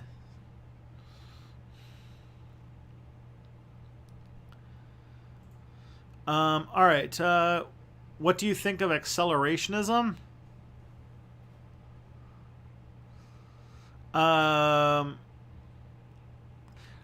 right. I should probably clarify on that whole thing, because that came off as very extreme. I also know that we are all humans, and that we have family and people that we've known for a long time, where history is, where, you know, personal history and personal relationships are messy and gross. And so, yeah, you can have people who have abhorrent opinions about things, and yet you feel, hey, I saw a gritty. That means there's I think that means a super chat. That's awesome. So there's, like, you know, there's human relationships are messy, and sometimes the things that I just said, they won't apply anyway. And sometimes you do have friends who have abhorrent opinions, and you don't want to destroy a friendship over politics. And so sometimes personal is political, and sometimes you just have to ignore that in order to keep good company. It sucks. It's contradictory. It's not philosophically sound, but it is human. And I feel like having contradictory opinions is a very human thing to do. Ooh, all right. Ariel Fernandez. Thank you for the $2 super chat. Opinion on technocracy. Like technocrats, like the people who believe, are you meaning like these sort of like hyper bureaucrats who think that like we should just have like bureaucrats and experts run society rather than like anybody else? I think that there's a lot of problems in that, especially because a lot of the times that definition of who is the expert that knows best who runs society, what is their credentials? How are they the ones qualified to do such a thing? Because I will tell you, there are some very self-identified there's some very self-identified experts who have some very bad ideas. Just look at all those people who were very, very convinced that Hillary Clinton was going to be president. All of those sanctimonious, freaking self-righteous people on Twitter, or on like who write for Vox, or who write for 538.com and such. All I can say is expert by whose standards? And I think that, honestly, there's a speech from the end of my Paris Commune video, which is like, if we're going to believe that society should only be run by the very rich, the ones who went to all the good schools with the best stock portfolios, we are doomed, because that's basically the way that the world's running right now, and we are headed at full speed towards oblivion. And what we have to learn is we need to realize that the average person can run society, and we do not need a hyper genius to make everything run. Because we have a stake in the outcome, and I think that means something. Ariel Fernandez, thank you for a second $2 super chat to answer my question with yes. Well, thank you, Ariel. You are a very kind person. I appreciate the super chats. You're what's making this whole thing possible. So thank you. I appreciate it. Dan asks, what do you think about accelerationism? I think it's bad. I think that very often the people who are for accelerationism are not the ones who would have to suffer through it. What do you think of social democracy makes the working class complacent? These are like the people who said, like, what if, like, I remember, like, in ancient Greece, they were, like, saying, like, hey, if we had books and people learned how to read, they wouldn't remember anything anymore. I think that, honestly, making people's lives better is better. That's my answer. That's an answer to that. Kind of answers both questions. If you are researching Ramadan, then research atayef, delicious Levantine pancakes eaten during the month of Ramadan. You could easily make it at home. That sounds nice. Last time, so when I was in this sort of summer program for French, Ramadan was in the summertime, which for anybody who knows anything about Muslims, when Ramadan is in the summertime, it sucks because those are when the days are the longest and they can't eat basically while the sun is up. So it's pretty rough. So I got a bunch of the non-Muslim students to get together and bake a Middle Eastern recipe, a Middle Eastern dessert called kunafa. And we made it for them sort of as like a little bit of a surprise for when they finished Ishtar, which is their nightly prayers. And after Ishtar, they go to Iftar, which is basically like their after the sun goes down dinner, because during Ramadan, Muslims like need, if Ramadan's in the summertime, Muslims are like eating dinner at like 10 o'clock at night, which, like, you know, you can imagine that sucks. So we made them a kunafa with like rose water and orange water and lots of sugar and freaking pistachios. It was like the fanciest meal that I had ever been part of putting together. And yeah. Long story short, the Middle East has awesome food. Fasting because reasons. No, there are good reasons for fasting. Muslims fast because they want to purify the body and soul, and Ramadan is a month of reflection, prayer, and abstinence from the world, and to spend a month reading the Quran, praying, and reflecting on God, and then at the end you have a really big Eid feast, and you know, there's some like it's a thing. I think it's I think it's a cool holiday. I have a video coming out about it. Wait on Monday, or if you're a patron, you'll probably see it tomorrow or Thursday. When was the last generation that was poorer than their parents? The 1930s? I would probably say Gen X. So you're saying we need time travels to steal boomers' jobs? Yes. I think that would solve our problem pretty easily. You don't know why fasting... fasting is just it's a religious tradition. Many religions observe it. It's a tradition that's been around for a long time, but basically... it's about the symbolic abstinence from things that are considered worldly for the spiritual. Will you do videos on the religion of the Americas like the Aztecs or the Mayans? I enjoy your religion series. I probably should. Those are religions I think I care a lot about and I think would make good videos. So maybe someday. At the moment, I'm going... my religion series that I'm going to work on over the next little while... is going to be... I'm going to be making videos on the Dharmic religions. So I did a video on... Buddhism. I'm going to have Buddhism Part 2, because I really wasn't satisfied with Buddhism Part 1. It was a rushed video. But Buddhism... but I'm going to do a video on Hinduism and a video on Jainism. And then I don't know where I'm going to go next. The Mesoamerican religions would be fun. I was thinking maybe of attempting the Abrahamic religions, but I feel like that would also be those would be tough. I think I heard another super chat. Oh, Ariel Fernandez, you, thank you. I think you are great. Thank you for the $5 super chat. I appreciate this. You're making this all possible. I know that sounds like very very glib, but I do think that doing these streams and getting super chats is a sign that this is still a thing that I can do to make the move towards Step Back being my full-time job, and every little bit helps tremendously because I keep striving, going towards that point, and so super chats help a lot. And so, Ariel, you're doing God's work. So your question, do you think the Senate should be abolished? Also, are you able to pronounce my first name in Spanish? So it's probably Ariel. That would be the closest that I would get with if it's Spanish. Ariel. And yes, I do think the Senate should be abolished. The Senate is an explicitly anti-democratic institution, and we should get rid of it. Especially in Canada, because they're not elected. And because of the Senate, you end up with things like a state that has... You end up with, like, situations where you have states that have 600 times the voting power in the Senate than, like... Where, like, the average citizen has, like, 600 times the voting power as, say, a citizen of another state.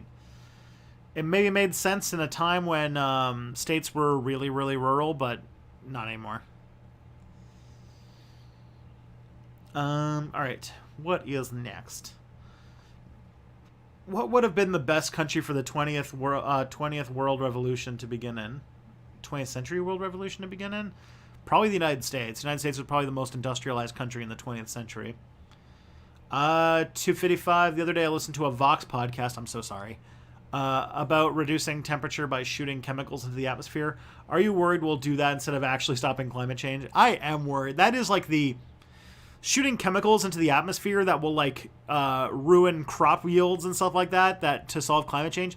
That sounds like an Elon Musk thing, and we still live in the like technocratic, like Elon Musk is an example of why I have issues with technocratic ideas, because there are people who believe that Elon Musk should be the authority on why to do things, and I feel like Elon Musk would be the person to be like, oh yeah, let's shoot chemicals into space or into the atmosphere.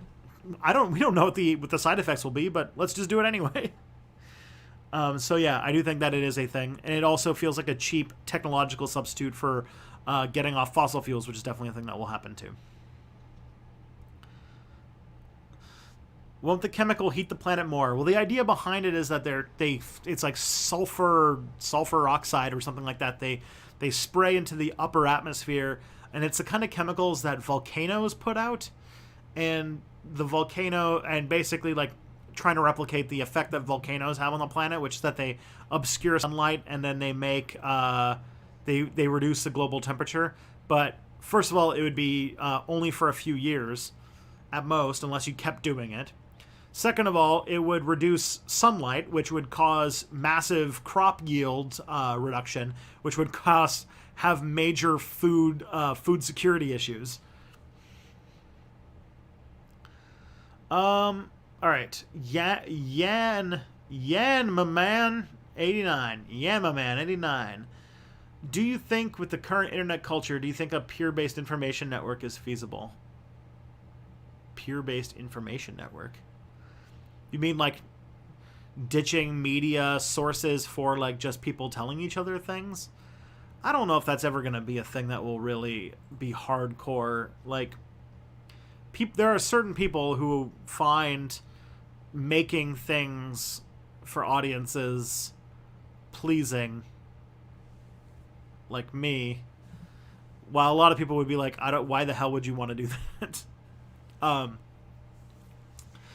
I don't think there's a lot, like, I don't know, like, I feel like that would impose a responsibility on the average person that most people wouldn't feel like doing.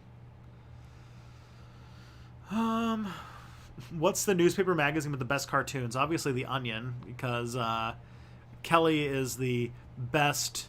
It's like Patrick Kelly or something like that. Is the best political cartoonist there is. The Nib is also pretty good. Any anime you like? Not at the moment. I liked Akira. Let's go with that. Akira was good. Any thoughts on something like online direct democracy? I remember a few years ago there was the Online Party of Canada, changed to PACT, made by a guy in Toronto. Yeah, I think it would be a good idea. I think it would be better than what we have now, but it's not a solution. I feel like no matter what weird technological solution you try to make the state more democratic, not having a state will always be more democratic. Thoughts on UK political instability and Brexit? It sucks.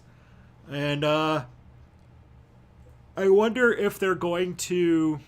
I wonder if the British are just going to keep delaying it until there's public support for a second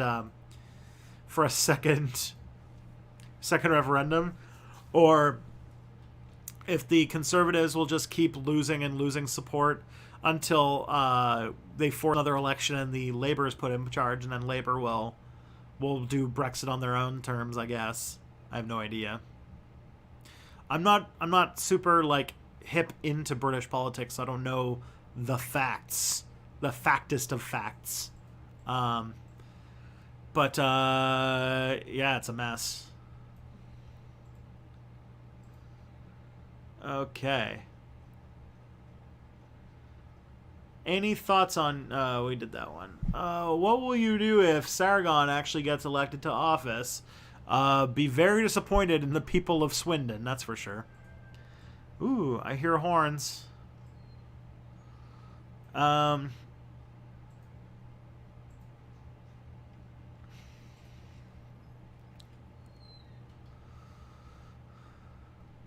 Oh, I see a super chat. Ariel Fernandez. Were you trying to roll your R while trying to pronounce my name in Spanish? It doesn't require you roll your R. No, but I know that it's, because, like, there's, like, ere, which is, like, the regular Spanish R, and then there's R, which is, like, the capital R or double R's in Spanish. Like the word arroz is a a rolled R. But Ariel is just, like, it's just, like, a harder R than that we have in English, typically. Yeah, that's it.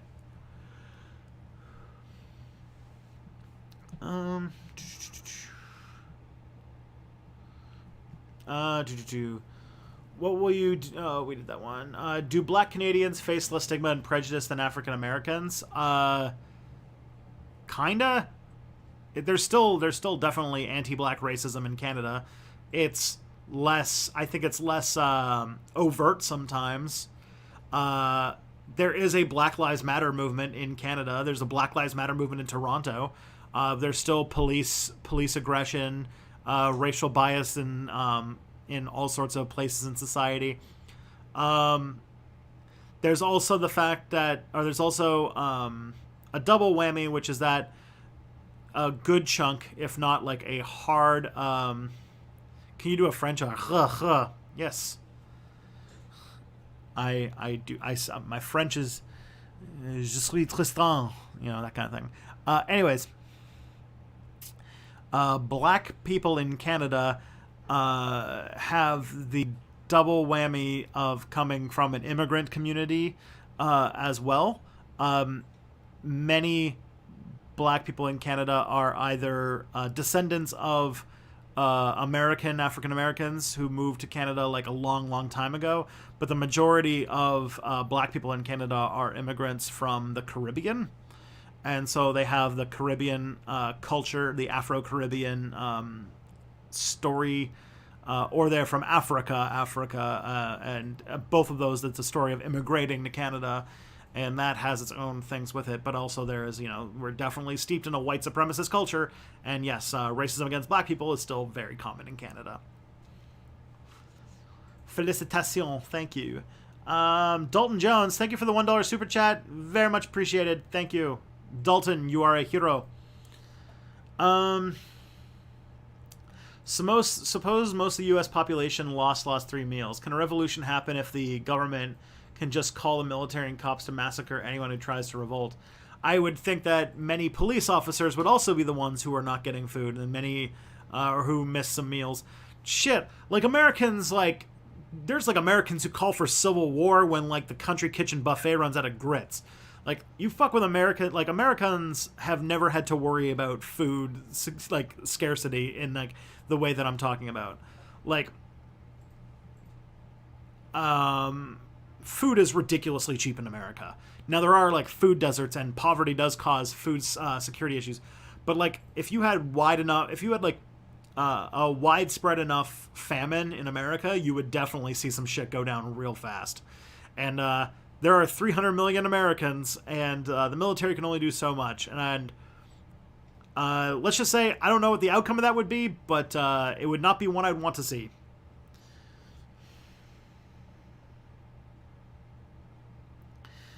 Okay. I was on Gab a few days ago. There was a post claiming that the site wasn't a far-right haven. The site wasn't a far-right haven. What's the political purpose about blatantly lying about this? I don't even know what Gab is. I don't even know where to start, but I think you might be talking about how Yeah, like, wasn't there, like, a thing, like, last year where, like, in America, people, like, wrecked a McDonald's because it didn't have fucking Szechuan sauce for, like, a Rick and Morty thing? Like, so I missed a question now.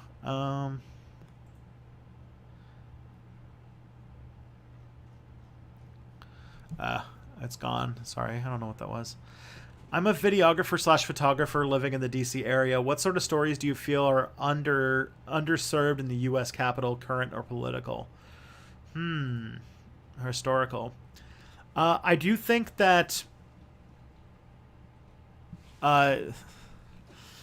DC, so just Washington, D.C. in particular, Washington, D.C. has a large and vibrant African-American community that does not get profiled enough. I feel like a lot of the people who live in Washington don't get, like, where Washington isn't just, like, the place where Congress happens, but it's home. I feel like their stories need to get told a lot more. And not just, like, you know, the people with the lanyards. I'm talking about, for example, like I said, there's a large African-American community that lives in Washington, and I'd love to get their stories told. One of the most, the biggest one, actually, I should probably say this because I remember this being really important, and that is in Washington, D.C., I went in 2013, 2014. It was 2014. There is a black Civil War museum that I thought was amazing, and when I went there, nobody was there. And I think that it is one of the most amazing museums I'd ever seen, but there was nobody there. And I think that I would like to get that more attention. I think the black experience and the black ownership of the Civil War, and the fact that, like, a lot of people will try to say, oh, well, like, the Union didn't care about slavery, and it's like, you know what? The thousands and thousands of black people who fought for the Union in the Civil War, they cared about slavery, and they were the turning point near the end of the war. Like, they made the Civil War about slavery, and they won their own freedom. And I feel like that story in the context of, like, Washington, D.C., which is very close to where a lot of the Civil War happened, and the whole, like, there's a lot of African Americans who live in Washington. That's a story that I would like to see more of. I really hate this, like, idea that white people owned the Civil War. Oh, Ariel Fernandez, thank you for another $5 super chat. You are too kind to me tonight. Do you think the Democratic Party will become the dominant party in the future, meaning they will always win a supermajority in both chambers? Nah. When demographics change enough, the Republicans will change too. With the exception of Donald Trump, the Republicans were very close to trying to become less racist. And then Trump sort of pushed back against that and won because his audience are a bunch of hooting hogs. But on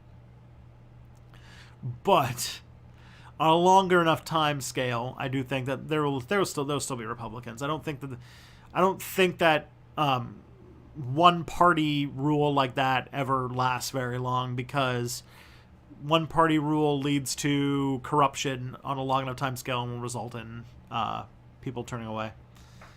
I would love to see the death of the Republican Party and a new party, but I feel like that's a little optimistic.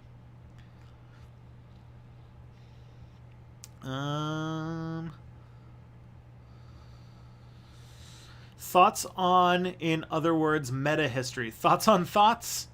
Oh boy, meta history. I did this a bit last week, where I talked a little bit about Hayden White and the fact that our brains conceive of history as narrative, and that narrative as, like, the primary way that we organize memories speaks to a way that we can analyze historical writing as narrative writing, and that we can critique it like we critique literature in certain ways. I think that and that we can, like, I think that says a lot about the historical discipline, and about how the past, there's a difference between what the past and history, and that history is the attribution of analysis and meaning to events that happened, and that they no longer exist. They're gone, and we have to piece together. And I think that that's like one way to do it. My favorite political party is an S Club party. That's my answer. Okay. From an American historical perspective, how terrible has capitalism been for the world and humanity? I might speak against with capitalism with Chrisiosity. Chrisiosity? Is that Chrisiosity? Should be fun. I mean, capitalism is threatening to destroy the entire planet and all the people on it right now, so pretty bad. The development of capitalism has been this process of taking all of the things that we held in common and forcing them into the hands of very few people, and then making people's personal experiences worse and worse and worse, except for the times when they banded together and rallied against it. And even then, that has been drastically weakened, so yeah.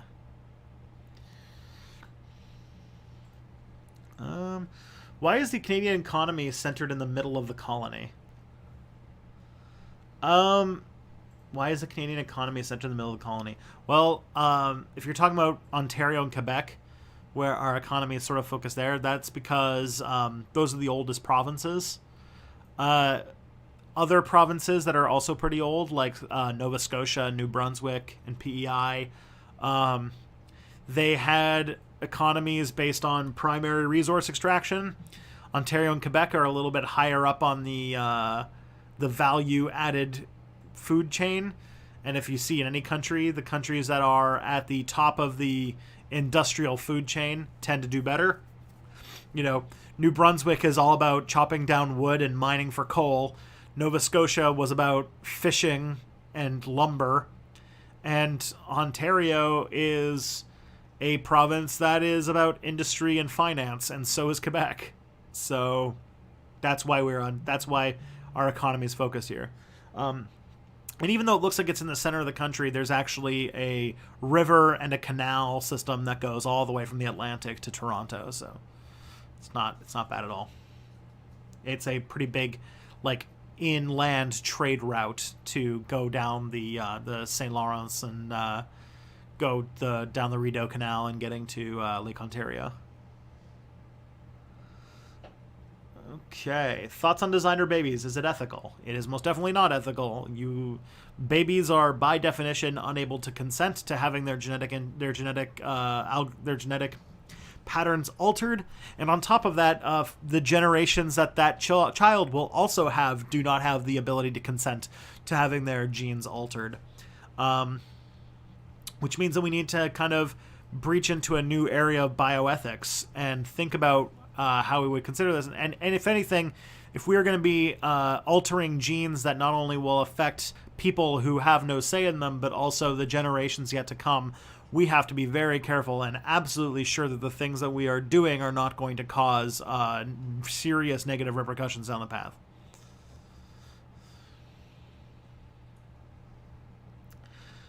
Do you think having no stake might be a psychological defense mechanism? Yeah. I think you're talking about like the depression and like the nihilism of Gen Z. Yeah, I think it is a defense mechanism. I do think that giving Gen Z something to believe in might actually help their mood and might have them feel like they have a stake in the outcome. Maybe, or maybe we should just nuke Fortnite or something. Ooh, Ariel Fernandez, oh my goodness, dude. Thank you for the $5 super chat. You are. Thank you, Ariel Fernandez, which is the secret name for George Soros. Thank you for the $5 super chat. It's possible that the Republican Party can still exist in the future, in which the Democratic Party becomes the dominant party. Yeah, American history kind of goes through cycles like that. You could definitely argue that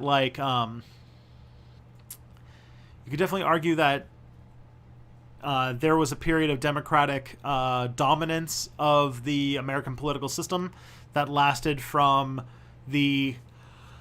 basically from Woodrow Wilson until basically LBJ, because there was not a ton of Republican presidents in that period. And you could also, there's a period of Republican control in the late 19th century where the Republicans pretty much controlled government for a good chunk of time. So you could see a period like that. Right now, we seem to be in this cycle of 8 years of a Republican, 8 years of a Democrat, back and forth, back and forth. That's been going on since since Bill Clinton. But I could definitely see a period in which the Democrats become more prominent, especially if the Republicans are hesitant to sort of change their identity in a way that fits the demographics of the country that are coming.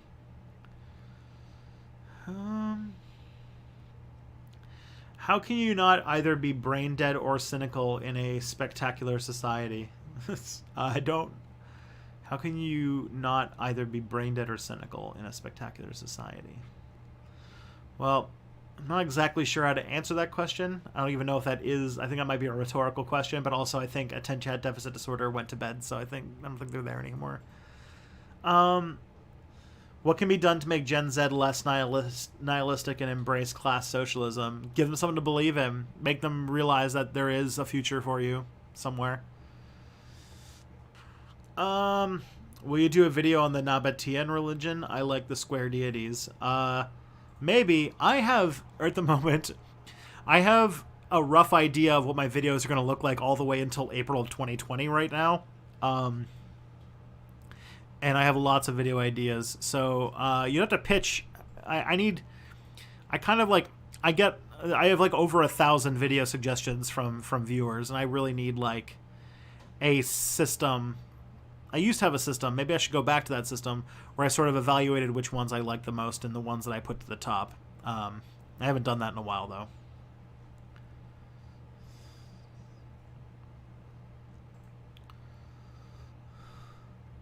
All right. Okay, so this is where Nightwatch is asking about Elizabeth Warren. I think Elizabeth Warren's got good policies for the most part.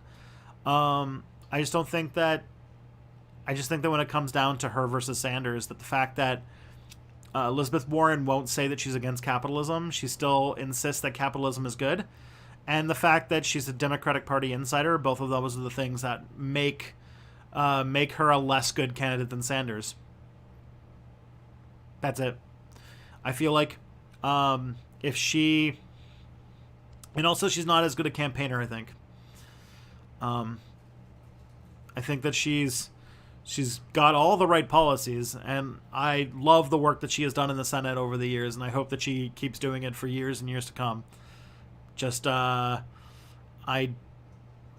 And if Sanders somehow loses to her in the Democratic primaries, I won't see that as a bad thing. I mean, that would be a weird Democratic primary, I think. I think that it's pretty well established that they have a similar base of supporters, and that if one of them goes, I think that, like, in the most part, in my mind, is that Elizabeth Warren will stick with the race, and I think that she will do well.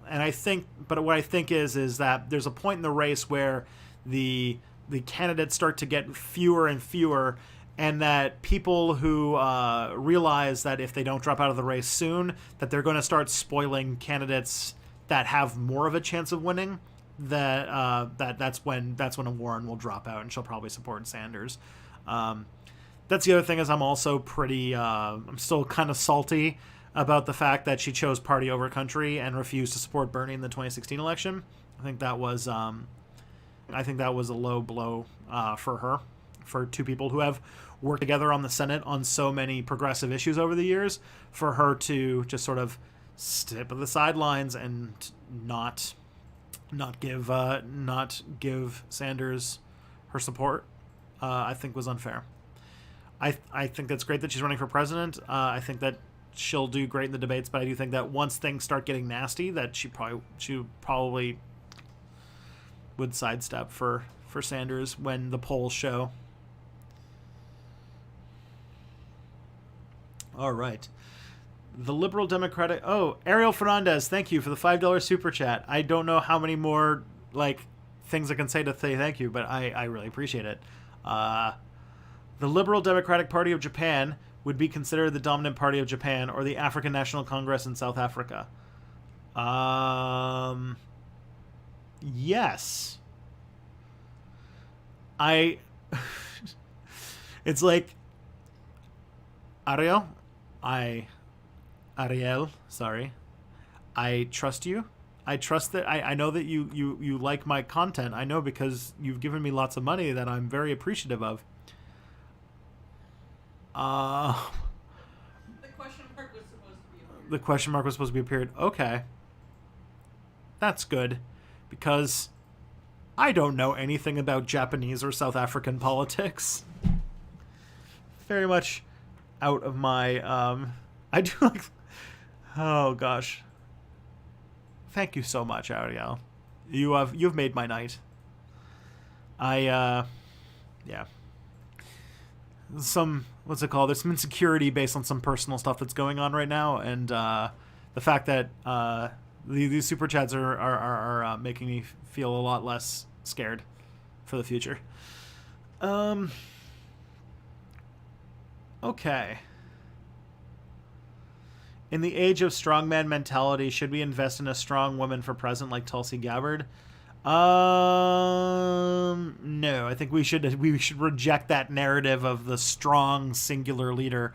I feel like a president that we know has the right ideas that we can say as an asshole for doing the wrong things. I feel like when it comes for like presidential politics, we need to stop. We need to like move away from the idea that the president is supposed to be some sort of paragon of moral virtue that is supposed to be like a mascot for society, and realize that the president is a person with a political agenda, and if you like their political agenda, you tell them to go do that, and if they don't do it, you fucking call them out and you say that they're shitty. I like the way that British people treat politics, because it seems like British people just seem to like openly hate every single politician. I feel like a healthy hatred of all of your politicians is a healthy thing to do. And I think that Americans are, there's the whole story about how Americans are optimistic and idealistic, and I think that in this case it hurts them, because they always want their president to be this hero that's going to like save them from everything. And I think that that's a fundamentally anti-democratic idea that we should try and dissuade. I think a president is somebody who you're like, I like the things you want to do, go do it. And by the way, if you don't do it, I have no obligation to vote for you next time. And realize that everything else is just window dressing and advertising. Do neoliberals exist? Like, unironically, I've never met somebody who identified as a neoliberal. Well, Claymac 2000, I have something to tell you about. There is a subreddit called R Neoliberal by people who self-identify as neoliberals. Neoliberal is a pejorative term, yes, to refer to market-focused right-wing people who consider themselves liberals.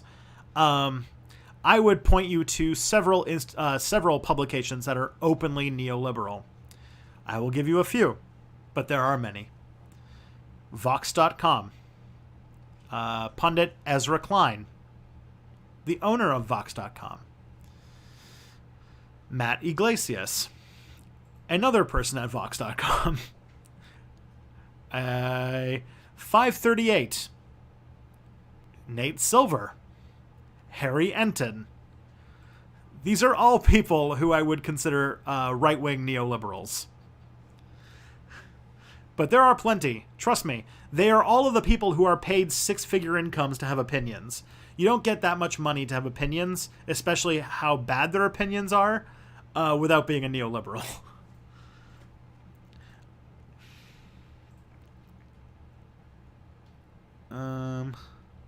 Ariel Fernandez for $2 shows who's George. I'm guessing that's who's George Soros. George Soros is a wealthy investment banker from Hungary who a bunch of conspiracy theorists on the right have he's Jewish, and they have these anti-Semitic conspiracy theories that he's secretly bankrolling socialism around the world. So I made a joke about you being George Soros because you've been so generous.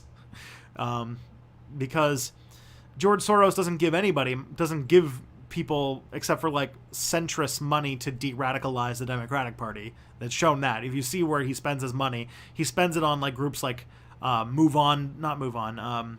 Think Progress and things like that, like groups that are very trying to de-radicalize the Democratic Party. But this is usually said by like people who make 5-minute webcam YouTube videos and make 6-figure incomes from the Koch brothers. So, pot, kettle, etc. Okay, I'm going to have to start moving fast because we are quickly getting close to 10 o'clock and I have still so many questions to answer. Anyone have thoughts or info on Mariam Williamson? Don't know who that is. What are your current thoughts on Kamala Harris or Kamala Harris in the primaries?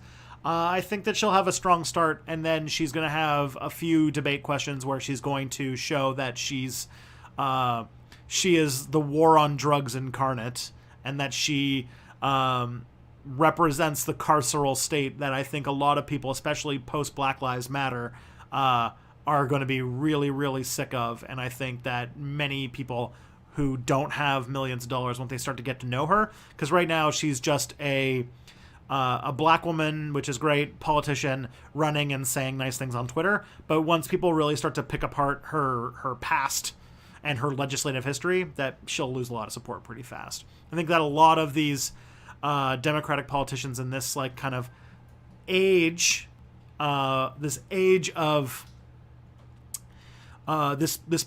section of the Democratic primary race is still right open, and people have a lot of choices, and people are being very picky. But once these people, but also with not much information. But once you start doing the research on these people, and once that starts getting more widespread, then it'll start changing. Especially, I'm just playing with you. I know who Soros is. Thank you, Ariel. All right. Is forcing children to observe Ramadan abusive? My mother was a school teacher, and she once told me that Muslim kids were always worn out during Ramadan afternoons. No, because Muslim children are not required to observe Ramadan. Maybe some do if they think that they're old enough for it, but like Ramadan's like, there's like a whole bunch of rules that show that like you do not have to fast during Ramadan if you're like a child or sick or pregnant or there's a whole bunch of things. So I think that yeah, I don't know who's making them do that. Sorry. Thoughts on ancient Gallic metalworking? Couldn't even give you the beginning on that. Don't know anything. Do you think sports are dying because less kids are signing up for sports and watch sports on TV? Yes, less people are signing up their kids for sports because it turns out that all of them give you brain damage. And, of course, people just kind of don't do third space activities anymore. So, yeah, I do think that there's a detrimental aspect to that, too. Kids are not as in shape as they used to be. Hey! And so, you know, it's not exactly great. But also, maybe we could not have a multi-billion dollar industry of watching like 30-year-old men give themselves concussions so that they die when they're in their 40s. That'd be nice. Do you watch the David Pakman show? Not really. I used to watch it every once in a while, but it's just kind of like, very often it's just stories I've already heard and commentary that's kind of bland and uninteresting. Do you think that the two-party system will exist in the future? I think he was asking. Oh, someone asked. Someone else. Where is that museum? And when is there a new lynching memorial? And there is a new lynching memorial in Montgomery, Alabama. That is awesome. Professor Frank, let me find the Black Civil War Museum for you.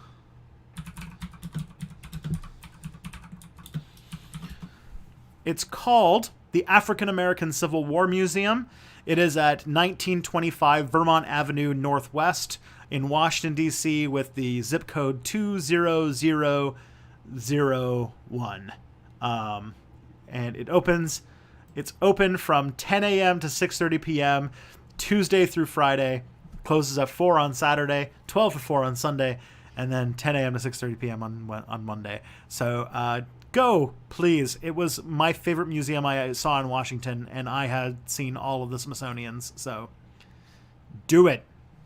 Everyone go. All right. All right. Do you think ruling the Akkadian Empire is sufficient political experience for being an MEP? I don't think I need to answer that joke, but very well done. Very, very good. What's the title of the stream without all the unreadable accents? I think it's like Orc Gang Assemble or something like that. What's more important, learning about what happened or interpretations of what happened? Honestly, learning what happened can't really happen without interpretation. We can't go in a time machine and go back in time like when you're doing history, you can't like actually if you think about it, you can't answer a question with like, why did World War I start, without interpretation, without lots of interpretation. And even then, like there's tons of interpretation over evidence and like what was this person saying with this thing, and like what was the name of this thing? Like if you dig deep into any historical research, you'll find that there are interpretations and debates and stuff going on about like every single detail. So yeah.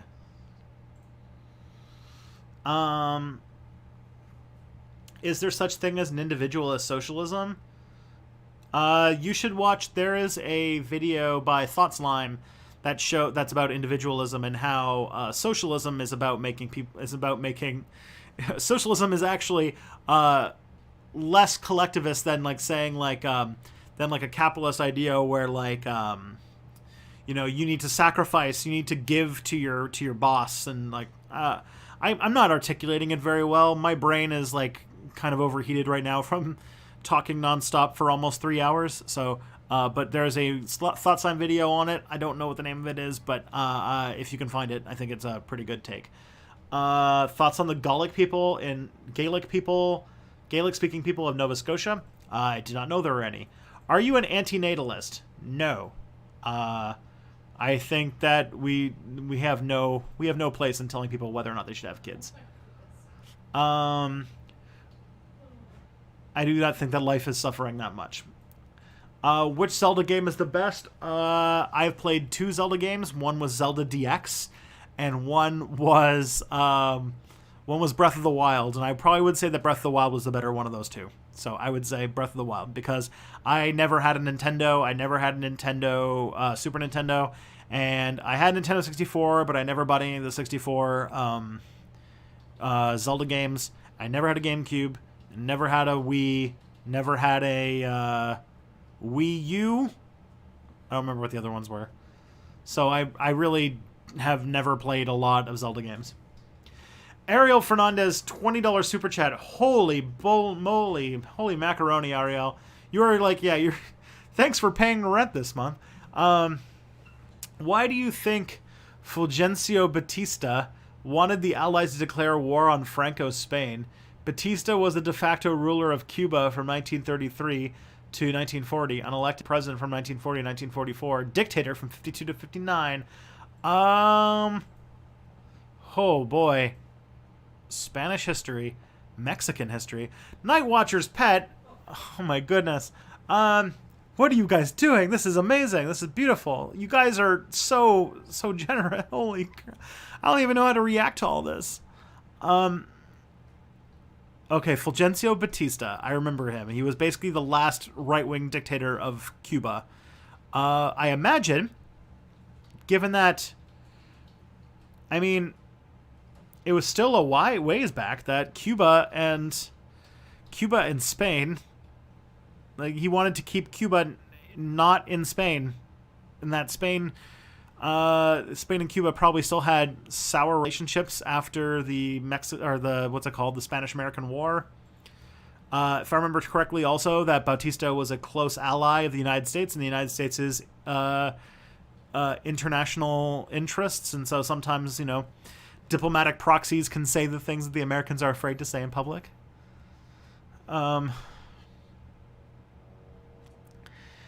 Oh, man. So, that's the closest answer I can get. I'm not really a Cuba guy, but I do know that little bit. All right. Your opinion on Brit historians Lucy Worsley and David Reynolds? Don't know them. Sorry. Why do people look down on military history when it helps explain how the society is organized and the politics and the conflicts around other things? Speaking as somebody who was in history departments, military history, I mean, the military history that most pop historians, like the books that you'll read on shelves, don't talk about those kinds of things.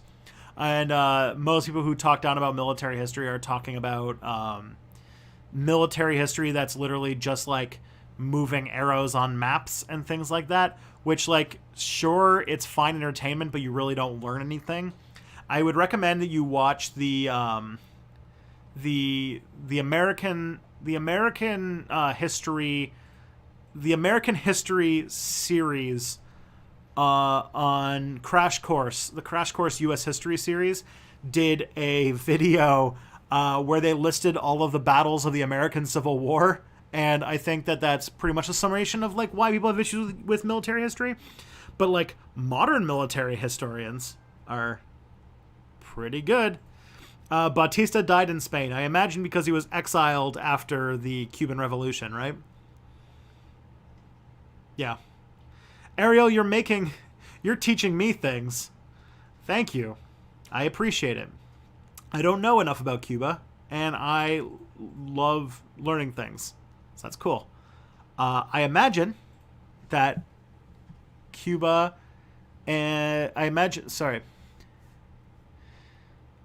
that not only are you teaching me things, but you are helping keep my business afloat so that I can also try and teach things. And maybe that money that you gave me will help me buy a sandwich, in which case that will fuel my brain so that I can make a script to teach you something in the future.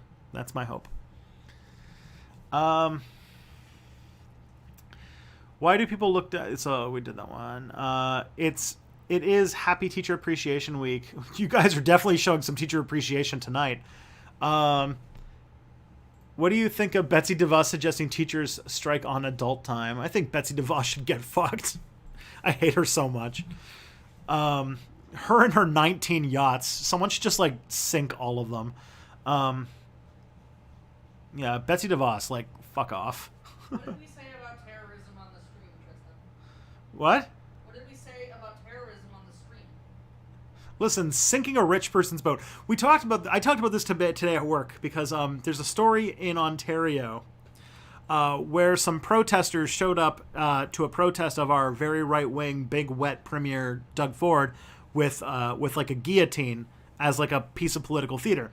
It got into the news because an article came out in the National Post with the CCLA about defending the free speech of the people to bring that guillotine. And I said something around the lines of like, yeah, it's free speech, and also it's not violence because violence against the rich is self-defense, which I was told is not something to tweet. Thoughts on the streamer Destiny? He seems to be the only liberal that can effectively debate the far right. I actually don't know much about Destiny today. I remember Destiny back when he was a very loud and angry StarCraft 2 YouTuber, but I haven't followed up with post StarCraft 2 troll player streamer Destiny and like today's Destiny. I don't know really much about what he's up to. I know that he debates the far right. I don't think that debating the far right's a really useful exercise, but hey, if he's on the right side of history, that's good. What? Sorry, just the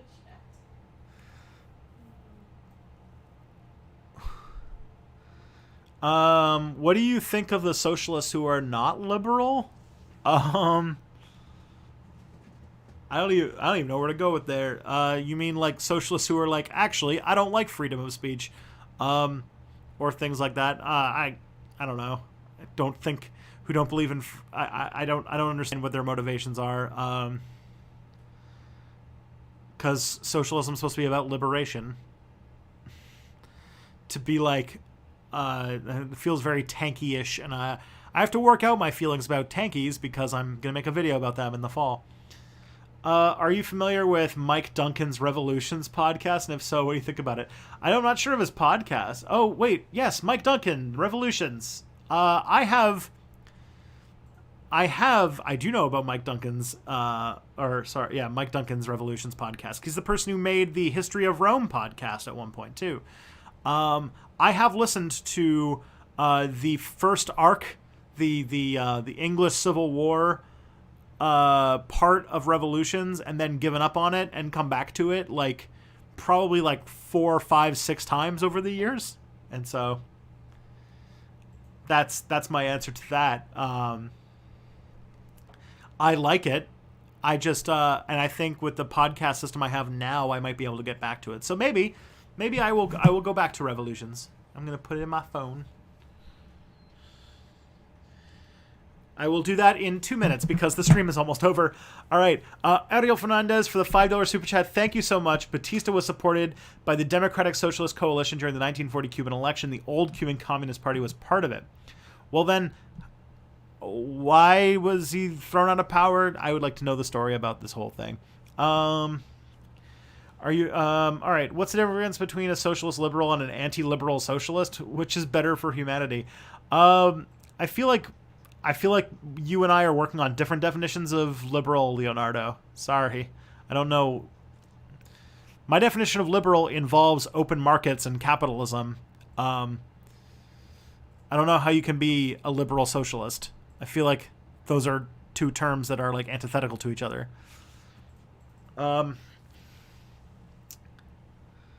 You're Cuban, Ariel. Well, do you live in Cuba?